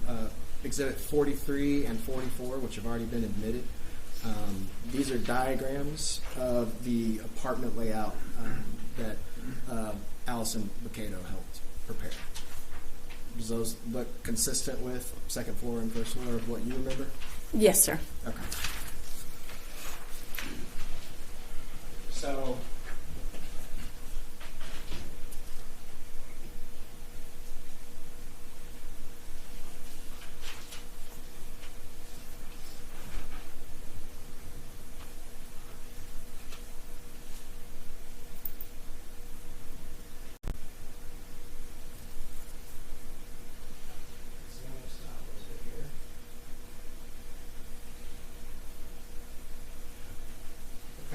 So, State's Exhibit 43 here.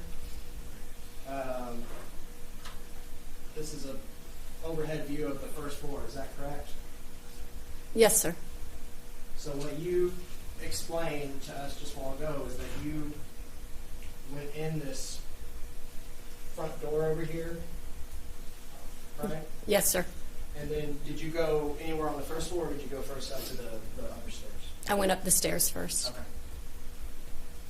Now, States 44, is this a overhead view of the second floor?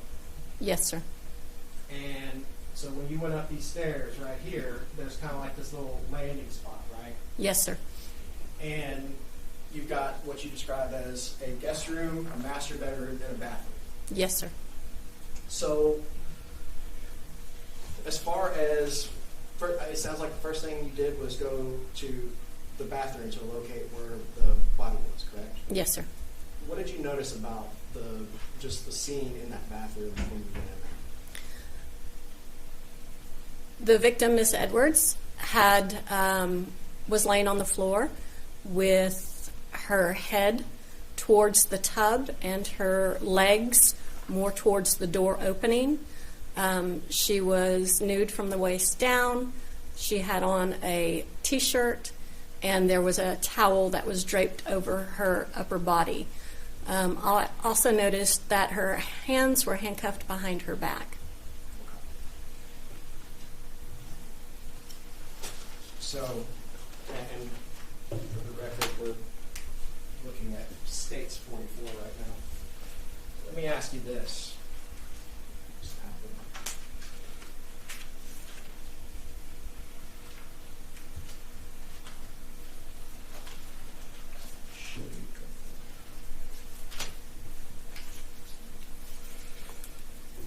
Could you do me a favor and take a look at what I've marked as States Exhibits 74 through 80? Yes, sir.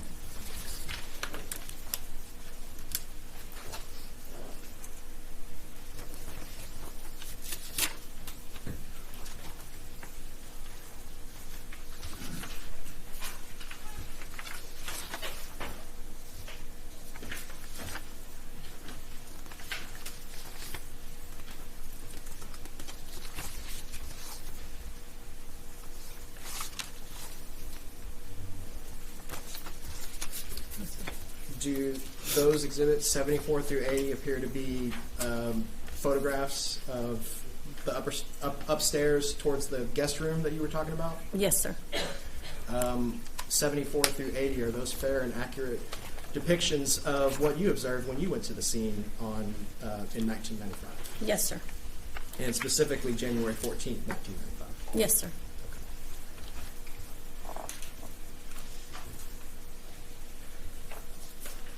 Now, if you could, please take a look at what I've marked as exhibits 91 through 95.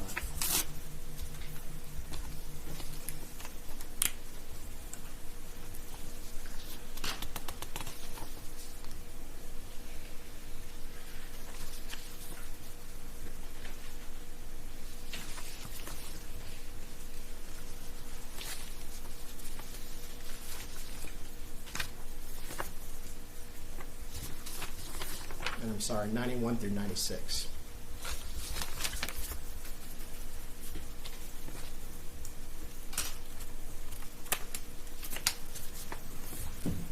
States Exhibits 91 through 96, are those photos of the upstairs bathroom at 1005 Park Meadow Drive?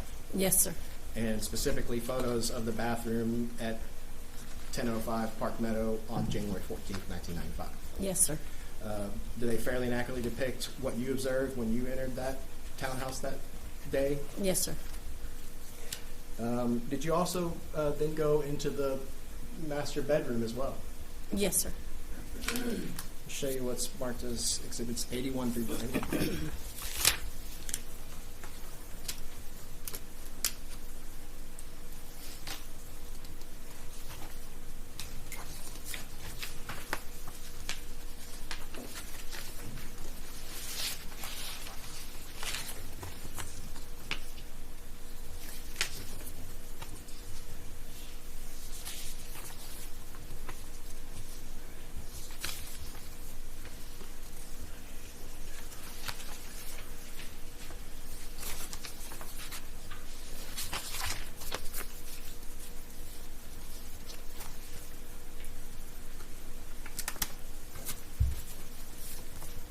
same questions with exhibits 81 through 90. Are these photographs of the master bedroom at the scene as you observed them that day? Yes, sir. Are they fair and accurate depictions of what you observed when you entered that room and looked at the scene? Yes, sir. Okay. We will offer 74 through 80, 81 through 90, and 91 through 96.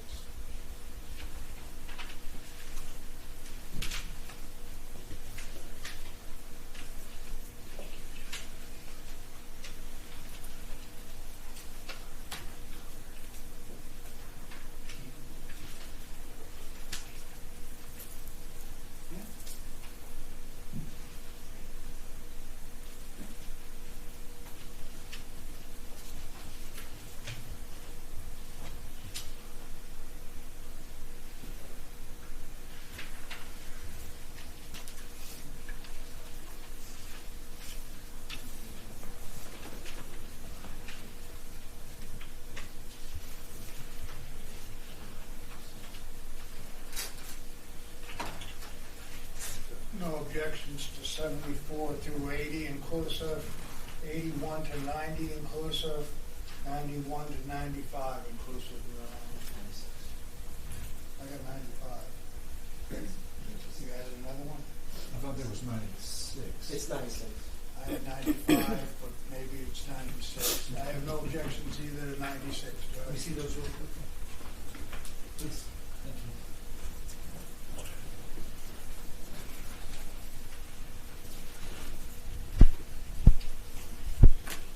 They are admitted, by the way, State's Exhibits 74 through 96.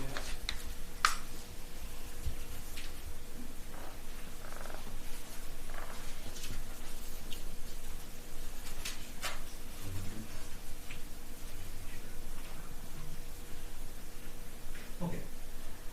We've got, in this collection, there are depictions of the deceased. And the rule the court has set is those images are not to be photographed.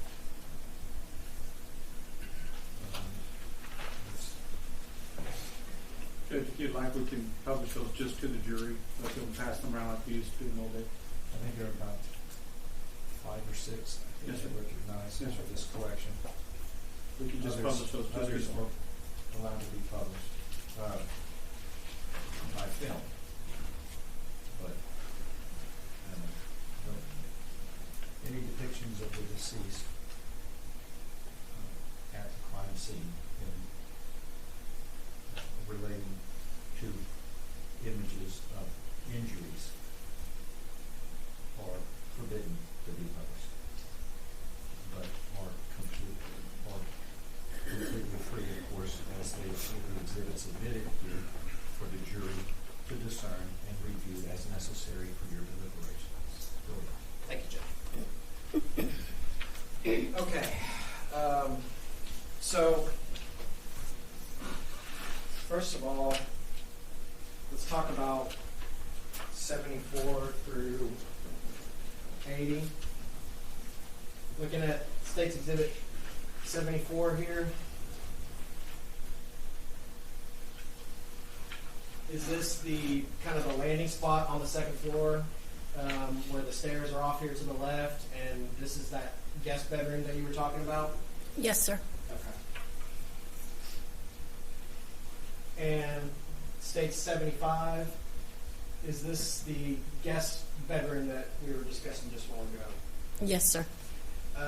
It looked like there was kind of a bunch of different things on the floor and in the closets in that room. Yes, sir. Maybe things that didn't necessarily typically go in a bedroom. Her sister testified a while ago and explained to us that there was a bunch of projects and junior league stuff in there. Yes, sir. Did that seem about what you remember? Yes, sir. Now,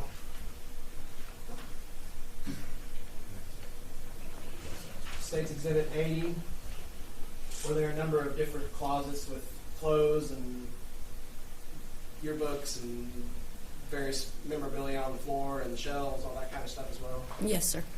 Did any of that really look like it had been disturbed, or did it look like it had just kind of been put there messily? It did not look like it had been disturbed. Same with 76, is that guest room with boxes and looks like something being unpackaged? Yes, sir. A sign that says snow cone on it or something?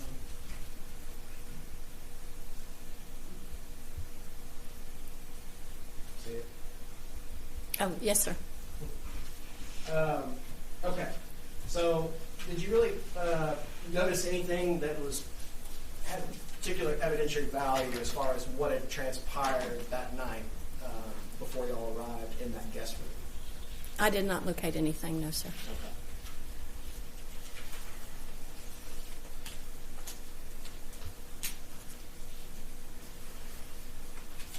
Now, with respect to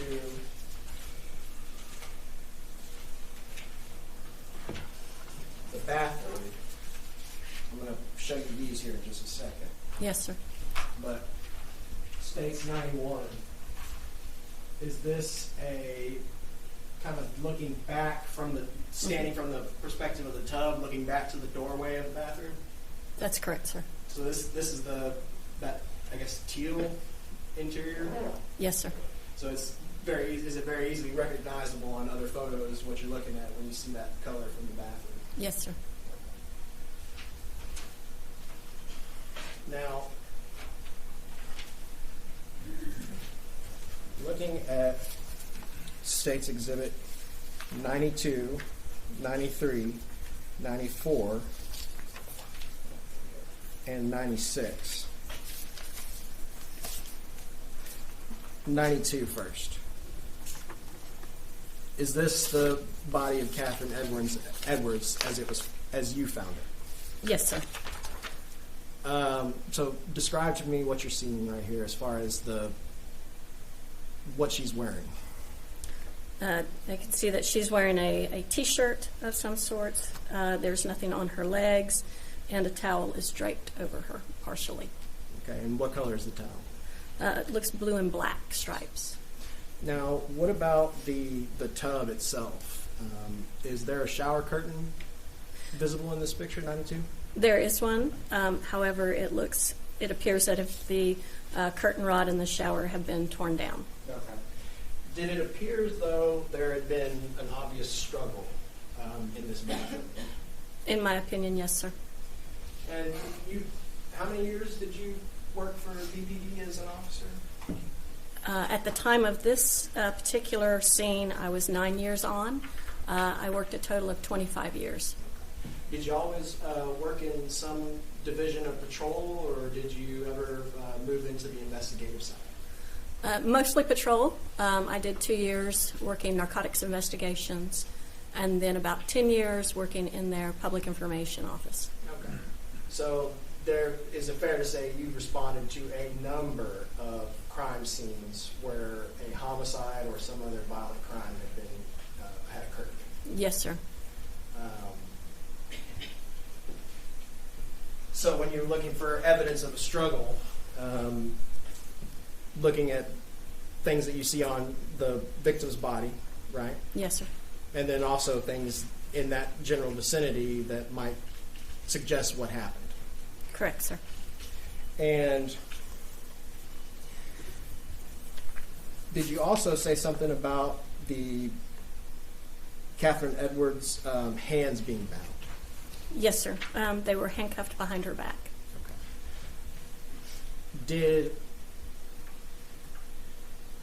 Did the parents, when you first arrived, did they describe to you anything they had done to move Catherine's body when they first arrived? Her father told me that he had taken her off of the edge of the tub and laid her on the floor in the position that I found her. And did he also tell you anything about covering her? Yes, sir. He said he took the towel down and covered her. Okay. So the position that you found her in States Exhibit 92, that did not appear, based on everything you had learned at the scene, to be the position that she was initially found by her parents. Correct. This position appears to be the position that her father described moving her to. Okay. And that towel that was covering her, was that her father's doing as well? He covered her because I think you described, was that her father's doing as well? That is what he told me. And I think you described that she was naked on the bottom side half? Yes, sir. And so was that the father's attempt to just cover and give her some decency? I believe so. So, Do you want to pass those Yes, sir. things to the jury? So if we could publish to the jury, Judge, Exhibits 92, 93, 94, and 96.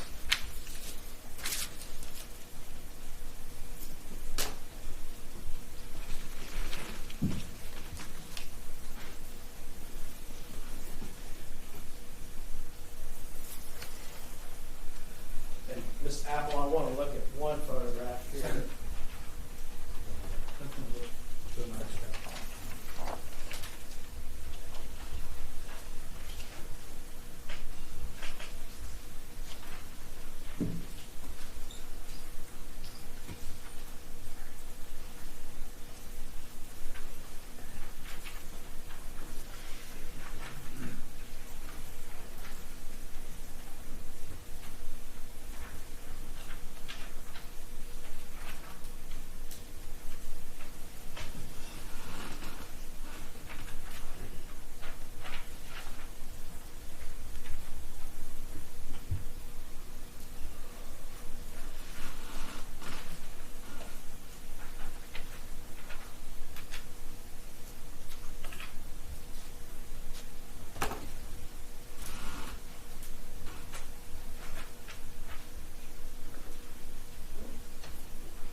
Ms. Apple, I did have one question about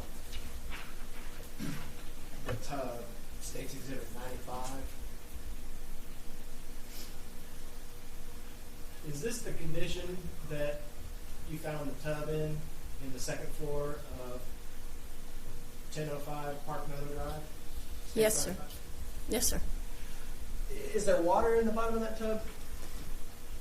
I believe, to my recollection, there was very little water in there.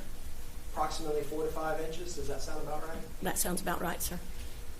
Now, and then I see the shower curtain rod, like you were describing. It's broken or fallen down or ripped off or something, right? Yes, sir. Now, do you remember there being water in that tub when you arrived? Yes, sir, a little bit. Do you know whether or not that tub had any leaks or drained water slowly over time? I do not know that, sir. So, as far as you know, or as far as anybody at the scene really knew at the time, is it fair to say that no one knows for certain whether or not? There are calls for speculation and conjecture. Hold on, let him ask his question, and then you can object if you feel necessary. Ask your question. You and the other officers investigating, or that initially responded to this, did anyone really know whether or not the water level was higher before you arrived or not? Objection, speculation, and also hearsay. Can you answer that, ma'am? Yes, sir. All right. You may. We did not know whether or not the water had been higher or if it was at that level. Is that something old tubs do sometimes? In my experience, sometimes, yes.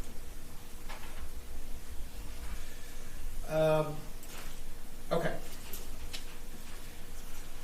Now, also, you said that you went into the master bedroom, correct? Correct.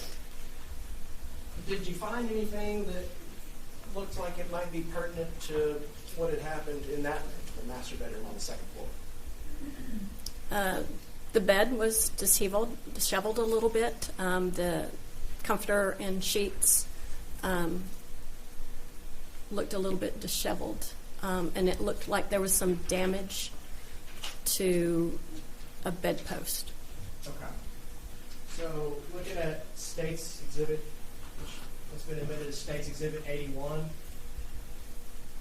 is that the master bed that we were talking about just now? Yes, sir. And looking over here, does it appear as though kind of the mattress itself is exposed? It appears that way, yes, sir. And then there were, over here, I think, what are these? Are these the inner under sheets? Yes, sir. And then what's this right here? The comforter? Right. Are you pointing to? Yes, sir. Is it like a floral pattern? Yes, sir. Okay. State's Exhibit 82, same thing, just from a different angle here. And then also, is that the bedpost that you were referring to? Yes, sir. So if I compare that to the other bedpost over here on the left side, there's a cap on the end of it, right? Yes, sir. But on this right bottom bedpost, there's not. Correct.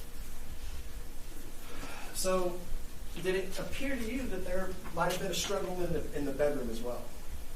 Yes, sir. That was a possibility. Okay. And was when investigators started to try and collect evidence pertaining to all these different locations in this house, was one of the things they focused on collecting the bedspread and the comforter from that bed. Your Honor, objection, hearsay. Do you know the answer to that from personal knowledge? Yes, sir. She overruled. She may answer. Yes, sir. They did collect it.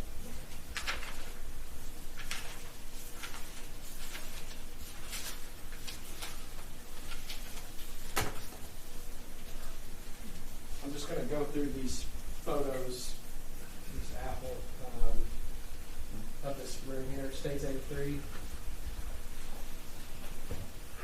Is that the, what door does this go to right here?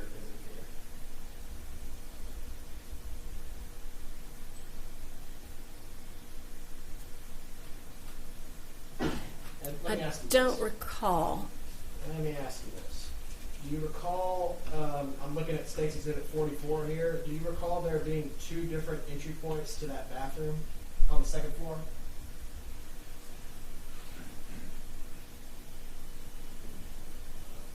I don't recall that, no, sir. Okay. If there were, if that map is accurate as Allison explained to us, then would that possibly be an entryway to the bathroom from the master bedroom? Yes, sir. Okay. Looking at States 84, is that to the left of that, is that the main doorway going back out to the stairway? Yes, sir.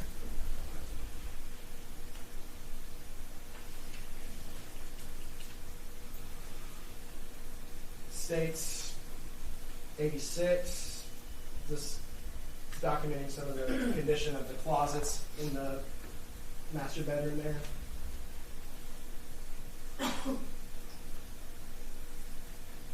Yes, sir. What we got up here? Is that Harrison Ford?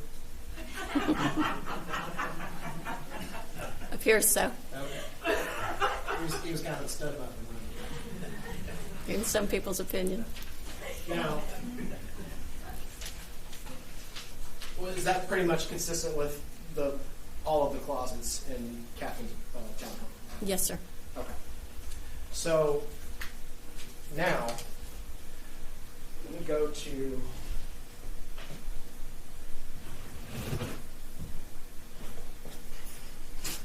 ask you to take a look at what I've got here. A box marked as State's Exhibit 45.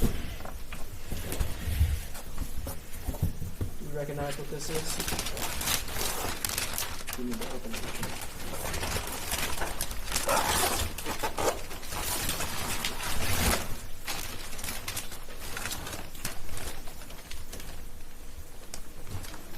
It appears to be the same comforter as the one in the pictures of Miss Edwards' master bedroom.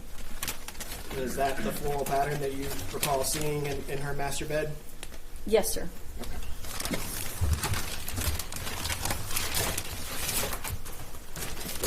And it has a lighter floral pattern on the inside On the part. opposite side. Yes, sir.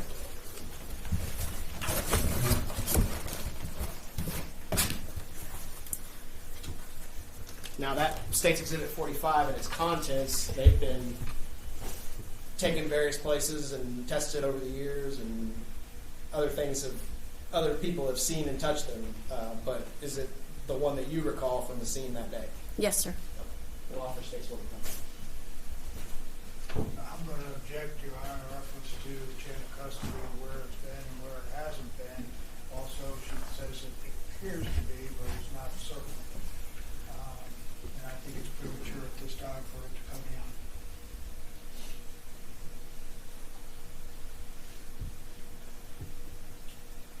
Question was, but is it the one that you recall from the scene that day? Answer, yes, sir. Your objection's overruled. It is admitted. She has personal knowledge, and her answer is affirmative.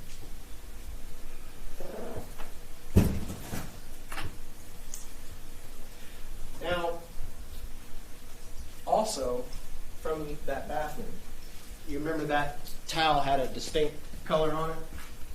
Black and blue stripes.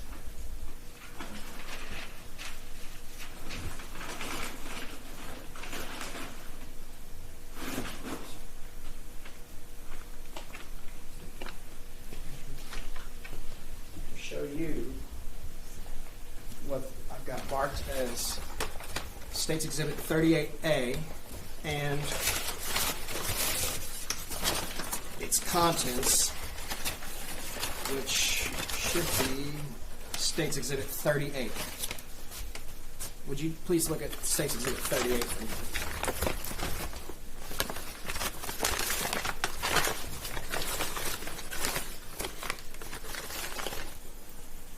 It is a black and blue striped towel. And is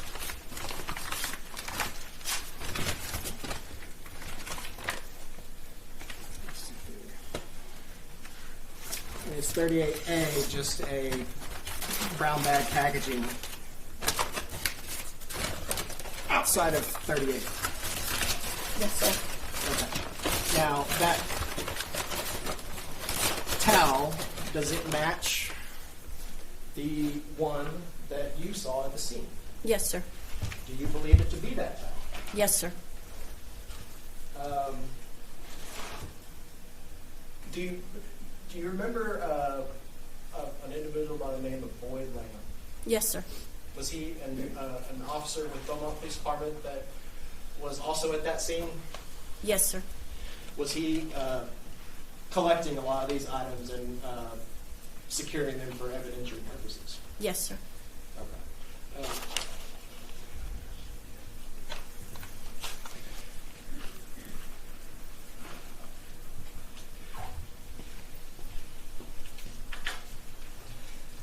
So, Ms. Apple, there's a couple other things that I was wanting to ask you about. The first being, you knew Catherine and her sister Allison. Is that true? Yes, sir. Prior to all this. Yes, sir. So how did you know them? We went to Lamar University together. Okay. Did you go to high school with them, or did you meet them in college? I met them in college. Did Were y'all in like a sorority together? They were in one sorority. I was in another one. However, we socialized in the same circles. Did you know them pretty well? Not very well, but I knew who they were, knew of them, had interacted with them on occasion in some social situations. So here's the test. Were you able to tell them apart? No. Okay. That being said, you recognized who this was whenever you responded to that scene at 10:05 Park Meadow. Yes, sir, I did. And would you be able to recognize a photo of her, of Catherine, from her autopsy as well? Yes, sir, I would. Okay, I'm going to show you what's marked as State's Exhibit 8. You know who that is? Yes, sir, that's Catherine Edwards. Is that a fair and accurate depiction of Catherine Edwards, apparently at her autopsy? Yes, sir. State's Exhibit 8. We will offer. State's Exhibit 8. Yes, sir. No objection to State's 8, Judge. And Judge, we don't intend to publish at this time.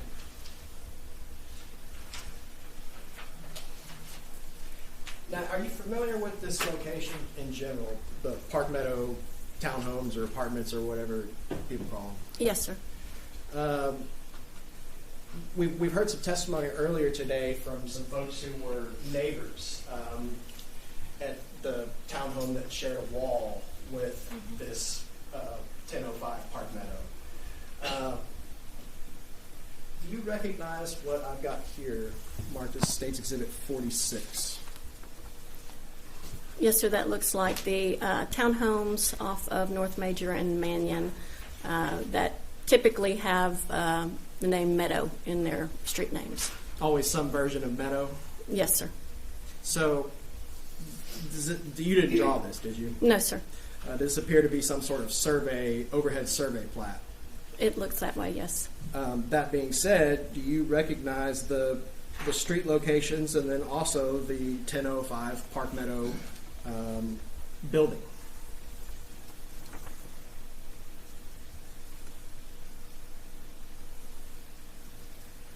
I believe this is the apartment, or excuse me, townhome, right there. Okay.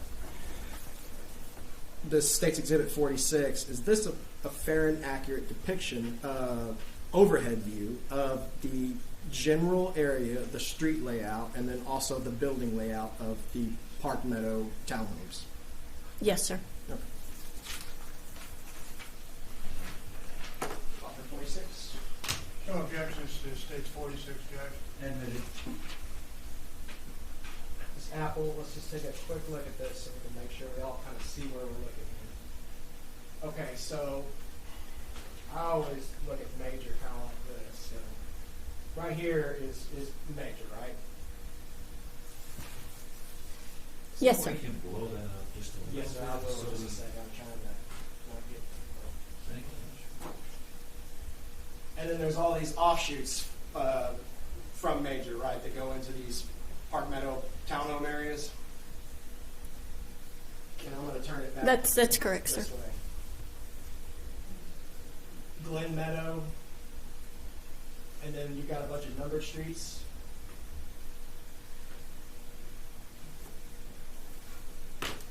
Yes, sir. I see Glen Meadow. I see Mannion. Which those are just residential streets, right, in this area, and the Park Meadow townhomes kind of fits in between them. Yes, sir. So if you could, there's a, I think, is there, yeah, where's the,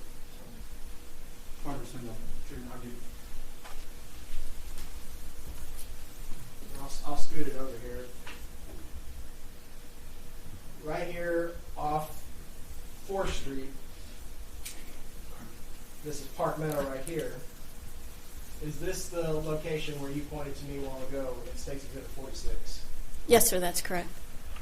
And so the neighboring townhome that was adjoined to it, is that the one to the right there of 1005? 10003 is the neighboring townhome. Yes, sir. So when we're, and the jury hadn't seen the outside photos and video and all that yet, but when we're approaching into this townhome, are we doing so basically from this area on 4th Street and the grass? No, sir. I believe the way I came in was on Mannion.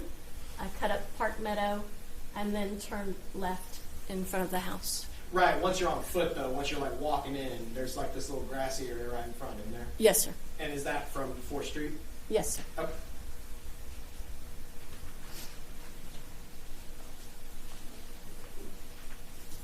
Now, did you ever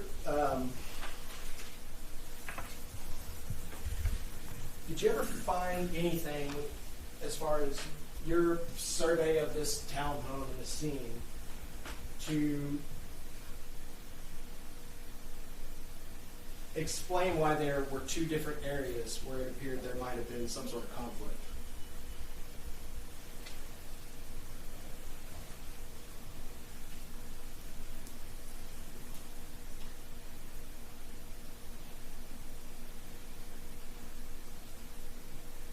You understand the question?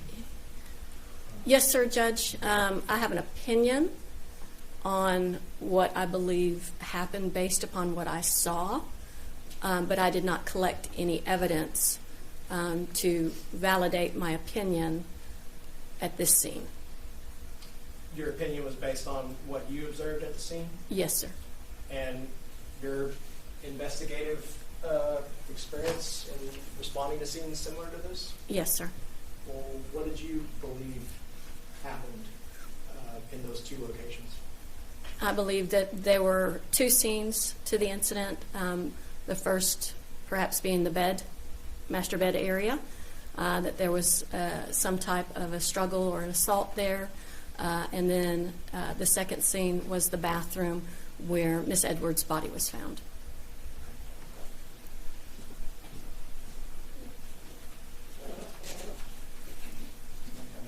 No further questions.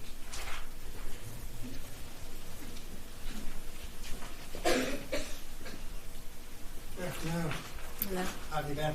Fine, thank you, sir. I got some questions. Yes, sir. Prior to coming today, did you review your report? Yes, sir. And did your report consist of 2 pages? Approximately, yes, sir. Approach the witness, Judge. This is what I received from the district attorney. If you could take a look at it yourself for those to report.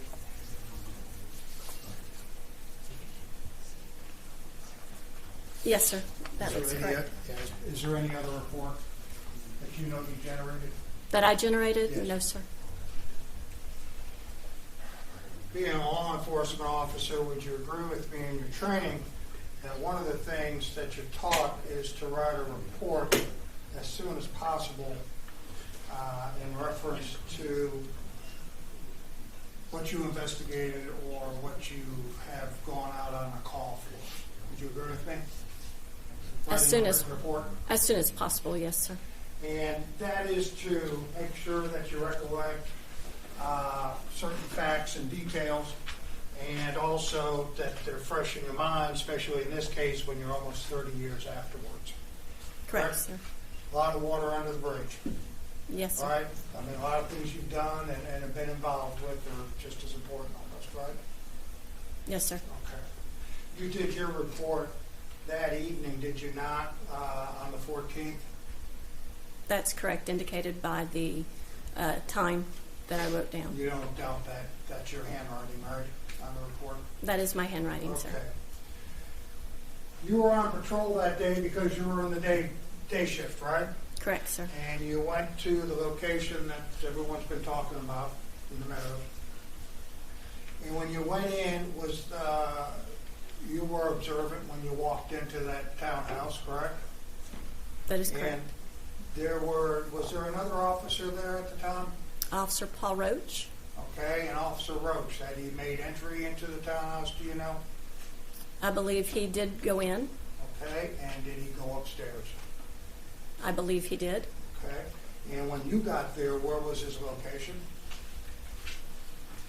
Was he upstairs still? I don't recall his specific location. Okay. Well, When you went in, did you immediately go upstairs? When I went in, yes, sir. Okay. And who directed you to go upstairs? Her parents, Mr. and Mrs. Edwards. So both parents were downstairs at the time when the police had come? When I arrived on scene, they were outside the townhouse. In your opinion, do you think that maybe Officer Roach told both parents to leave the location, don't disturb the scene? It's possible. And that's a big factor, isn't it? Yes, sir. Because you went upstairs, right? Yes, sir. And you went immediately to the bathroom. I went upstairs, rounded the corner, and went into the bathroom. Right to the bathroom. And when you saw what Miss Edwards in the bathroom, you kind of glanced, didn't you? I glanced into it, Right. yes. You didn't go in there and search around or move anything or anything like that. You glanced into it, right? Correct, sir. And you saw what you saw, and then you went right back down again outside so that you didn't disturb the scene. Correct, sir. Once you went back down, you glanced, you saw there's a body there. Correct. Okay? You know that it's important as a police officer not to disturb it, right? Because of evidence. Correct. So you walked right back downstairs and outside, and I believe you started taking tape out and securing the front of the townhouse.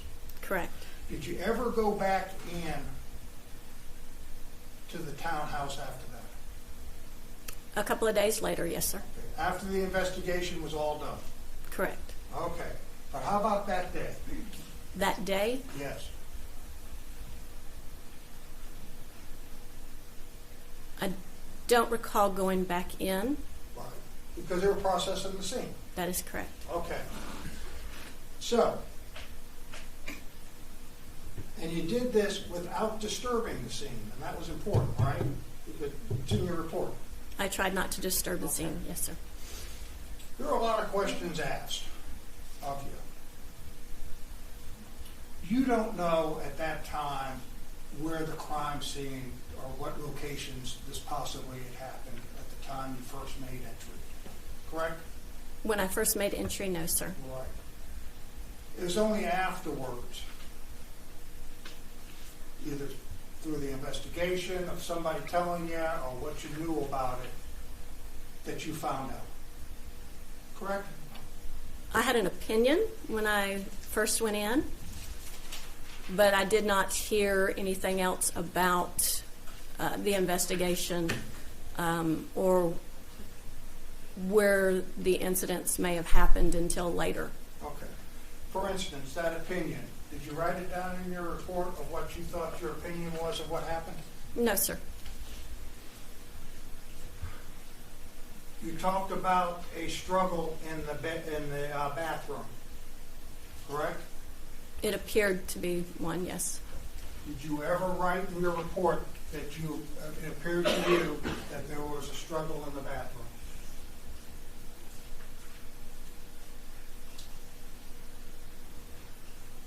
I don't believe I did.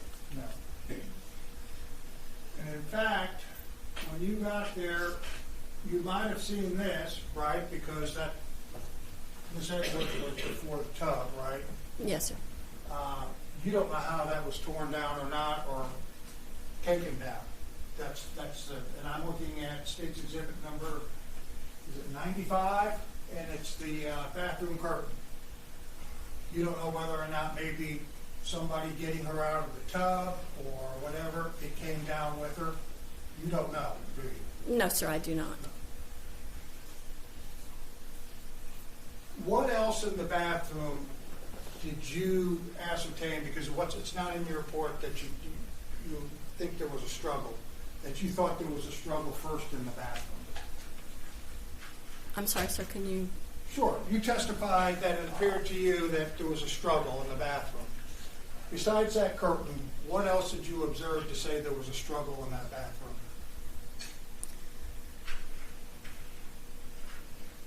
You can use your report if you have to refresh your memory. I don't recall writing anything else down. I think that was just an impression, an opinion, based upon my observations of the scene. And again, I go back, Ms. Apple, as a police officer, you were trained that these, especially details, first sense impressions, probably should be written down, because 30 years in this case is important to try to recollect, because a lot of things have gone through everyone's life. Would you agree? You've done a lot of things over the last 29 years, right? 38, sir. No, I'm talking about since this happened. Oh, 29. okay. Yes, sir. I wasn't going to tell your age. But it's important, and there's nothing reflected in that report in reference to a struggle on the bathroom. I did not write my opinion down, though. You testified to state that, and I will show you what has been marked. See it.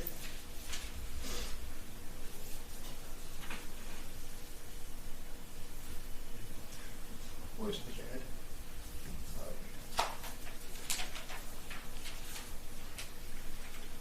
I show you what has been entered in as State's Exhibit 81. You had comments about, or testified about that. Mm-hmm. You didn't go in the bedroom, did you? No, I glanced in. As I was walking towards the bathroom, the bedroom door was right there at the top of the stairs. But you stated that it appeared to be a struggle in that bedroom, but you just glanced. Based upon my view of the bed sheets being disheveled and the top of the railing missing. But you didn't know that railing was missing at the time you glanced in. I'm sorry, sir? You didn't know that top post railing, this right here, was off the bed at that time, did you? I don't recall Would it help specifically. you if you used your report to refresh your memory? I remember the bed being disheveled and that bedpost having a different look than the other one. Yes. That's a very important detail, isn't it? It could be. Did you write it down in your report? No, I did not. Nothing at all? I don't believe so. Are you sure? Or would you like to read your report to refresh your memory? I think I'm good, sir. Okay. And when you testified to the state in reference to that, you said it wasn't disheveled, it was a little disheveled. Mm-hmm. Wasn't much, right? That was what you testified to. Yes, sir. Okay.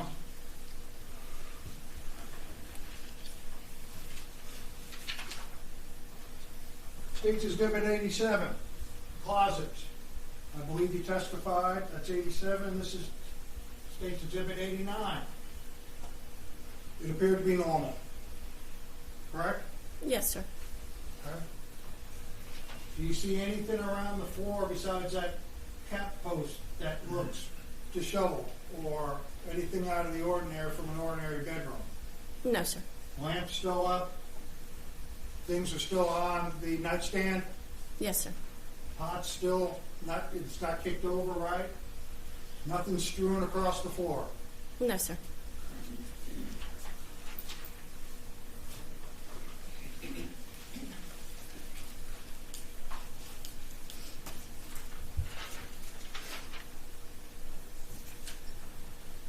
State's Exhibit number 77, which is I guess it's the front room, the front bedroom. That's the craft room, right? Spare bedroom or craft room. Craft room. Yes, sir. There again, it doesn't look like anything, there hasn't been a fight in there. Did not Or appear struggle. so. Right. The ironing board, boxes, everything on the floor looks normal, correct? Yes, sir.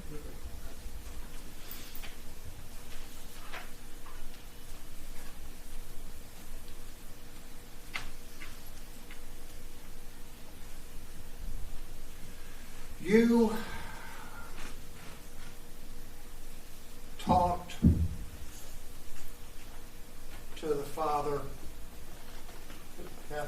Floyd's father when you first got on the scene, because they were both mom and dad were standing outside, correct? Correct, sir. And it appears that he told you, your father told you that he used a key to gain entry into the townhouse. Yes, sir. That's reflected in your report. Yes, sir. Do you know what lock he unlocked on that door? No, sir. You don't, do you? No, sir.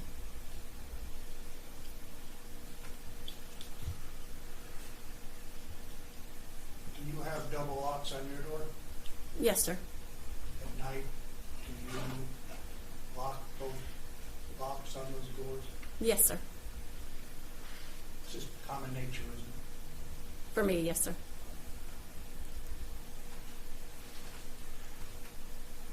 You also, during your initial time there, you went also around to the back of the townhouse, correct? Yes, sir. And I just have to have one question. State's Exhibit 46, did you ever see this before today? Yes, sir. Okay. Is that from the district attorney's office? Yes, sir. Okay. But you didn't pull it or you didn't draw it or get it from the lab? No, sir, I did not. Around the back is the garage. Yes, sir. Correct? And you taped it off, which is protocol. I mean, let's preserve the scene. Yes, sir. Were you approached by two individuals in the back of the townhouse? Yes, sir. Two ladies. Yes, sir. And did they describe to you the last time they saw Catherine? One of them did, yes, sir. And what time was that? Approximately 9 o'clock. There was a conversation between one of the ladies and Miss Edwards Okay. the night before. And was that conversation, do you know, was it outside or inside? Do you know? I don't know, sir. There was testimony that sometime that evening she possibly was out walking her dog in that neighborhood. That's Catherine Edwards. You don't know whether or not the dog was around or not during this conversation with that other lady. No, sir, I do not. You did write the lady's name and telephone number down, right? Yes, sir, both ladies. During that conversation, did you become aware in your investigation as a police officer that there was problems or possibly problems for the past 5 years with an ex-boyfriend? Yes, sir, that information was relayed to me. And up until recently, they were up in a relationship up until late, I guess, 1994. That was what was relayed to me, yes. And it wasn't a friendly relationship. Is that what you got from it? I was told that they had recently broken up and that the ex-boyfriend was upset over the breakup.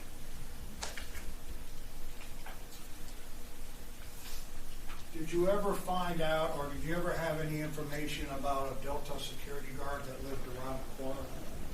No, sir. Did any of the detectives ever tell you about, or do you know through the investigation? No, sir.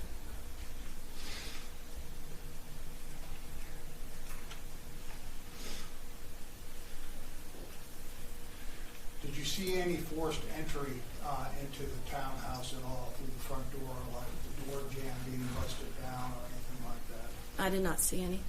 When you went around the back, did you see any forced entry either by the gates? There was gates and a fence in the back with a little patio and the garage. Did you see any forced entry there? I don't recall seeing any. Did you have a chance at any time to go downstairs to see anything at the bottom of the first floor of the townhouse was disturbed, like there was a disturbance or somebody broken through a window or anything like that that you saw disturbed? I did not see any disturbance like that.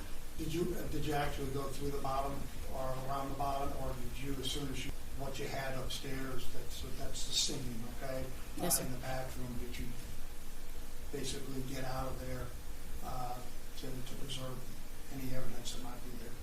Yes, sir. Anything that I saw in the townhouse on the first floor was from the entryway.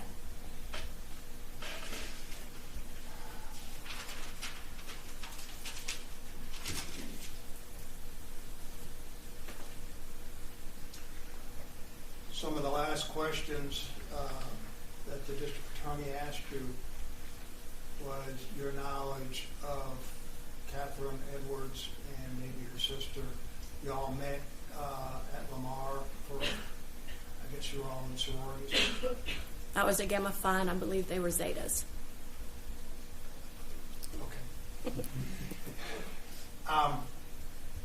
And you all interact socially? We were at various social events together, is where I would see them. Were they at the school or were they at other locations? Or were they just depending where they were going to have it? Depending where it was, sir. I mean, it could have been a bar, it could have been a house, could have been a frat house, it could have been just in the quad being Lamar between the dorms. Yes, sir. Anything like that to socialize. Yes, sir. How long before that did this happen? I'm going to ask, when did you graduate Lamar? I graduated Lamar in 1986. 86. Yes, sir. And then you went to become a police officer almost a year after that. I started the academy before I graduated. After you graduated from Lamar, did you keep in contact with the two sisters? No, sir, I did not. But you knew who they were once you found out who the name was or whose apartment it was. You recognized from Lamar University. And that was almost 9 years after that, right? Yes, sir. I also knew that Catherine had taught at Price Elementary. Part of what I did at the time with the police department was the DARE program. Right. And so we would go into the elementary schools and the middle schools. And so I had a peripheral knowledge that she was at one of the schools I would visit. And you could have said hi or whatever, but your real dealings with her was in college and not afterwards.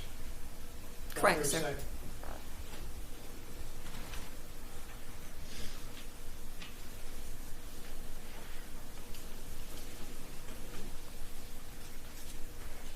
Did you understand my questions? I believe so. Is there any answers you'd like to change or correct or whatever? I don't believe so. One last question.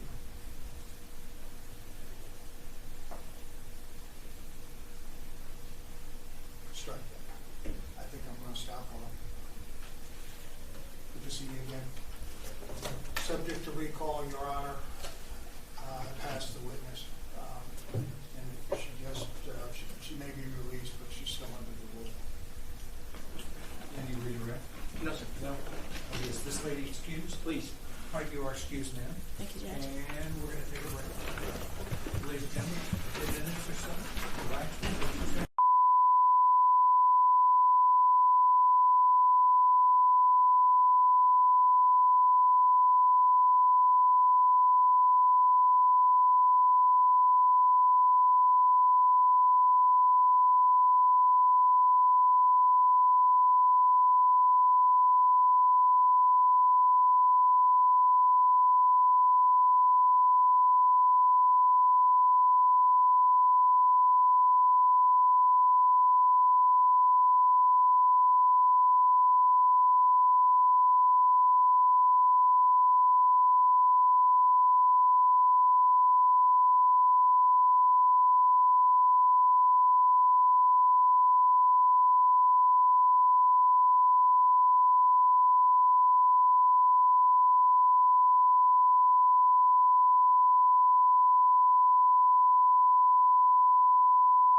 is now on the jury, and that was done for good cause, and that was part of the hearing that the court held while the jury was out, and we are ready now to proceed. The state, may call your next witness, please.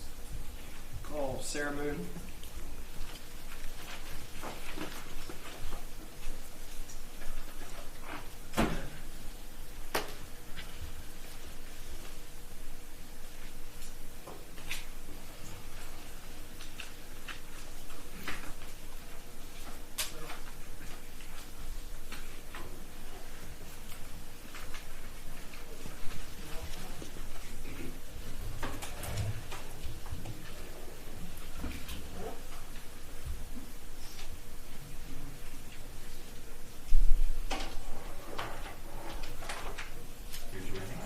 Swear or affirm that the testimony that you are about to give shall be the truth, the whole truth, and nothing but the truth, so help you God. Yes.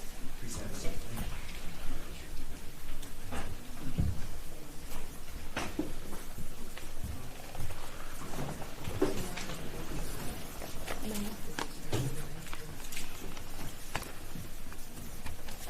Ms. Mills, would you be so kind to turn that microphone toward your voice, and then you have to be kind of close to it, and it can help move her seat just a little bit, a little bit farther, closer.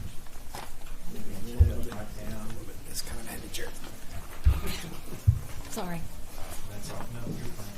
Bring them again. Perfect. Oh, thank you. Go ahead. Those chairs are a little heavier than they look. Yes. Tell us your name, ma'am.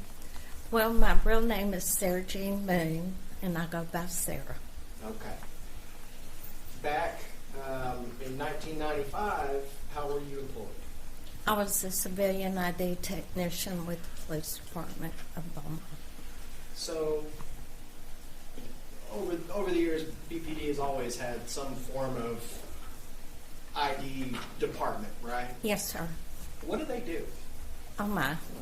We took fingerprints, photographs, videos of scenes, traffic accidents. Also, we had the jail at the time. We processed prisoners. Really? So y'all had quite a bit, even more so than they do now. Yes, sir. So, and part of that is you go to crime scenes where there's maybe something of physical evidence or photographs that need to be processed, right? Yes, sir. When did you start working for Beaumont Police Department? In 1976. Okay, so did you work for BPD your whole career? Yes, sir. How many years was that? I don't want to date you too bad here. How many what? How many years was that? Oh, almost 30. Okay, so you've done this for a long time. Yes, sir. When did you retire? 15 years ago. Okay. And let me ask you, Ms. Moon, do you recall a particular incident where you responded to a townhouse at 1005 Park Meadow in Beaumont? Yes, sir. Now, there were some other officers already on the scene, weren't there, when you first arrived? Yes, sir. Very rare for you to be one of the first people there, right? Well, I got a call at my home. It was my day off, and it was from Technician Williams. And I drove into town to the station, got some more equipment, and then we both drove to Park Meadow. Okay. And did you, after you do this index and after you kind of do your walkthrough, do you usually complete a report? Yes, sir. And did you bring a copy of that today with you? Yes, sir, I did. At any point where you need to refresh your memory about something specific, are you able to refer to that? Yes, sir. Okay. So you and another ID technician from BPD went to the scene together. Yes, sir. And there were a few officers on scene already, including maybe the patrol sergeant that had secured the scene? Yes, sir. Was that Sergeant Ernie? Yes, sir. Okay. And so let me just ask you, what's your process for when you get to a scene like this where there's been a shooting or a homicide? Well, usually What do you the, I'm sorry, usually when the officers are there, they kind of give us an idea what is going on. And then I start taking photographs of the scene. Was it your process to start in a particular area, or did you always start at, like the scene where the actual, murder occurred and then work backwards? No, I always started from outside to show if there was any damage to the entry of the home. And then from what I gathered from the detectives that were out there also, I took photographs of the downstairs area and then moved upstairs. Sometimes when you go to a scene like this, do the responding officers or the detectives kind of point you in the direction of something they want you to document? Yes, sir. And same side of that coin, other side of that coin is sometimes you see things that you document or photograph just because they might have some potential value, evidentiary value. Yes, sir. Is it your role in these investigations to determine what evidentiary value something has, as opposed to just documenting anything that has potential evidentiary value? Not most of the time. It's up to the detectives that are investigating it, and they'll say, can you or take a photograph here and get that. Okay.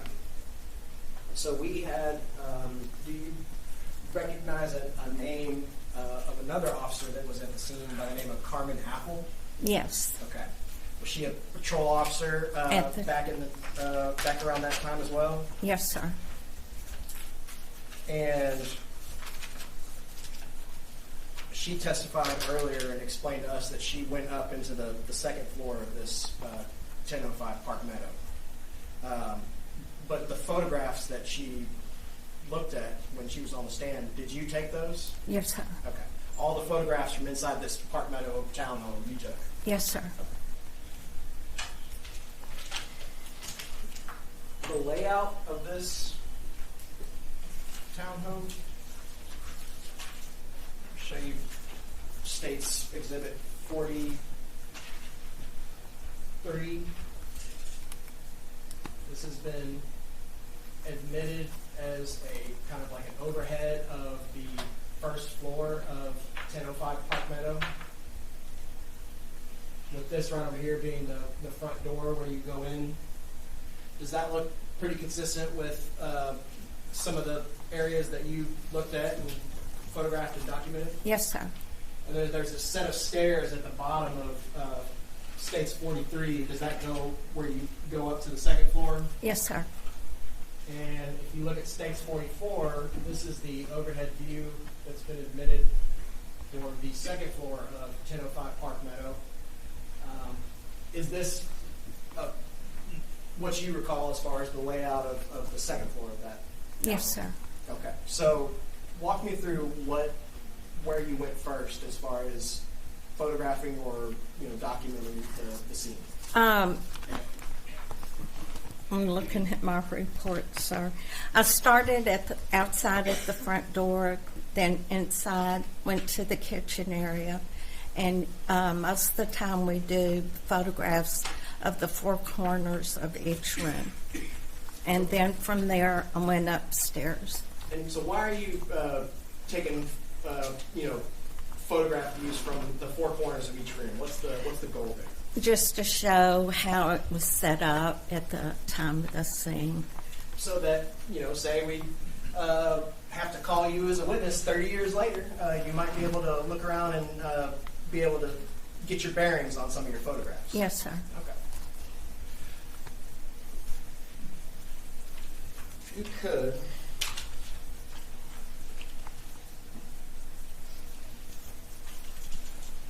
do me a favor, Mr. Mayor. I'll show you what I've marked as State's Exhibits 47 through 57. Just take a look at those. You can unclick them and do whatever you need. If you need to set it up here, that's fine.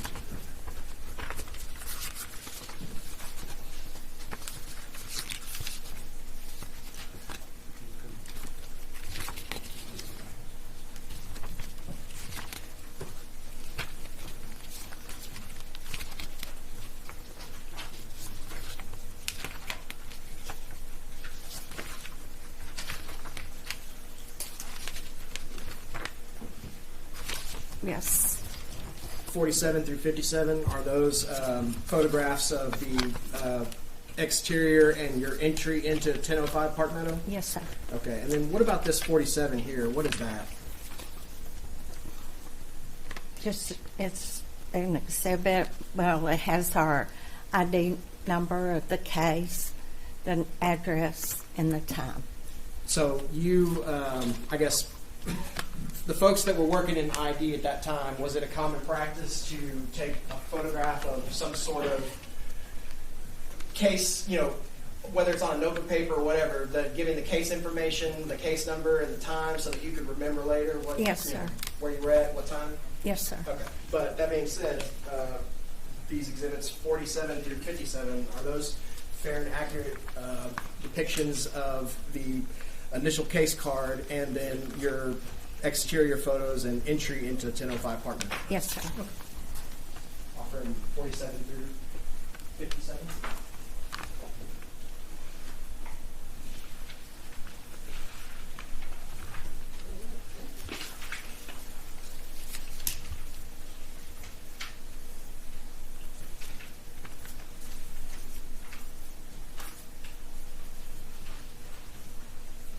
No objections to states 47 through 57 inclusive.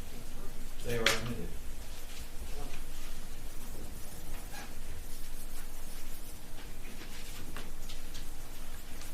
Okay, Mr. Mann, I'm not going to go through every single one of these, but is this the States 47? Is that the case number like we were talking about? Yes, sir. All right, let's look at States 48. Is this kind of the outside front door area of 1005 Park Meadow and the neighboring townhomes? Yes. Yes, sir. And this is after the fact. There's a bunch of people up here and crime scene tape and all that kind of stuff, right? Yes, sir. Okay. States Exhibit 49. Is this a closer view of the entryway to Catherine Edwards' townhome? Yes, sir. States 50. Is that the same thing, just the other side? Yes, sir. And States 51. Is this the entryway? And I think that's our old JP that was at the scene. Sir, I don't remember that, but that's the front area of the townhome. Okay. And you said one of the first things you did was go to the stairway, right? I went to the kitchen area first. Well, did you clear the whole first floor first? Yes. Before going to the stairway? Yes. Okay. I'm going to go ahead, just because I have these right here, I'm going to go ahead and put these, show you these. States 52, is that the stairway from the bottom looking up to the second floor of 1005 Park Meadow? Yes, sir. And States 53, is this from the top of the stairway looking down towards the front door of 1005 Park Meadow? Yes, sir. This wall right here on this left side, is that the wall that townhome shares with the neighbor? I'm not sure.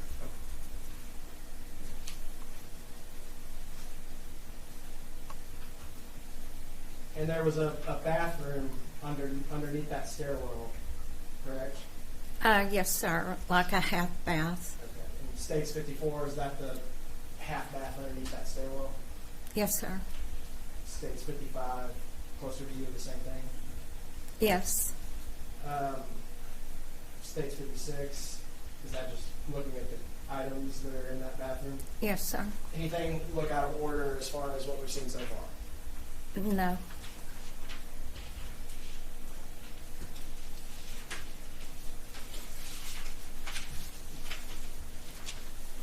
And you said that the first area you went after you went into went through the exterior and the entry was into the kitchen, right? Yes, sir.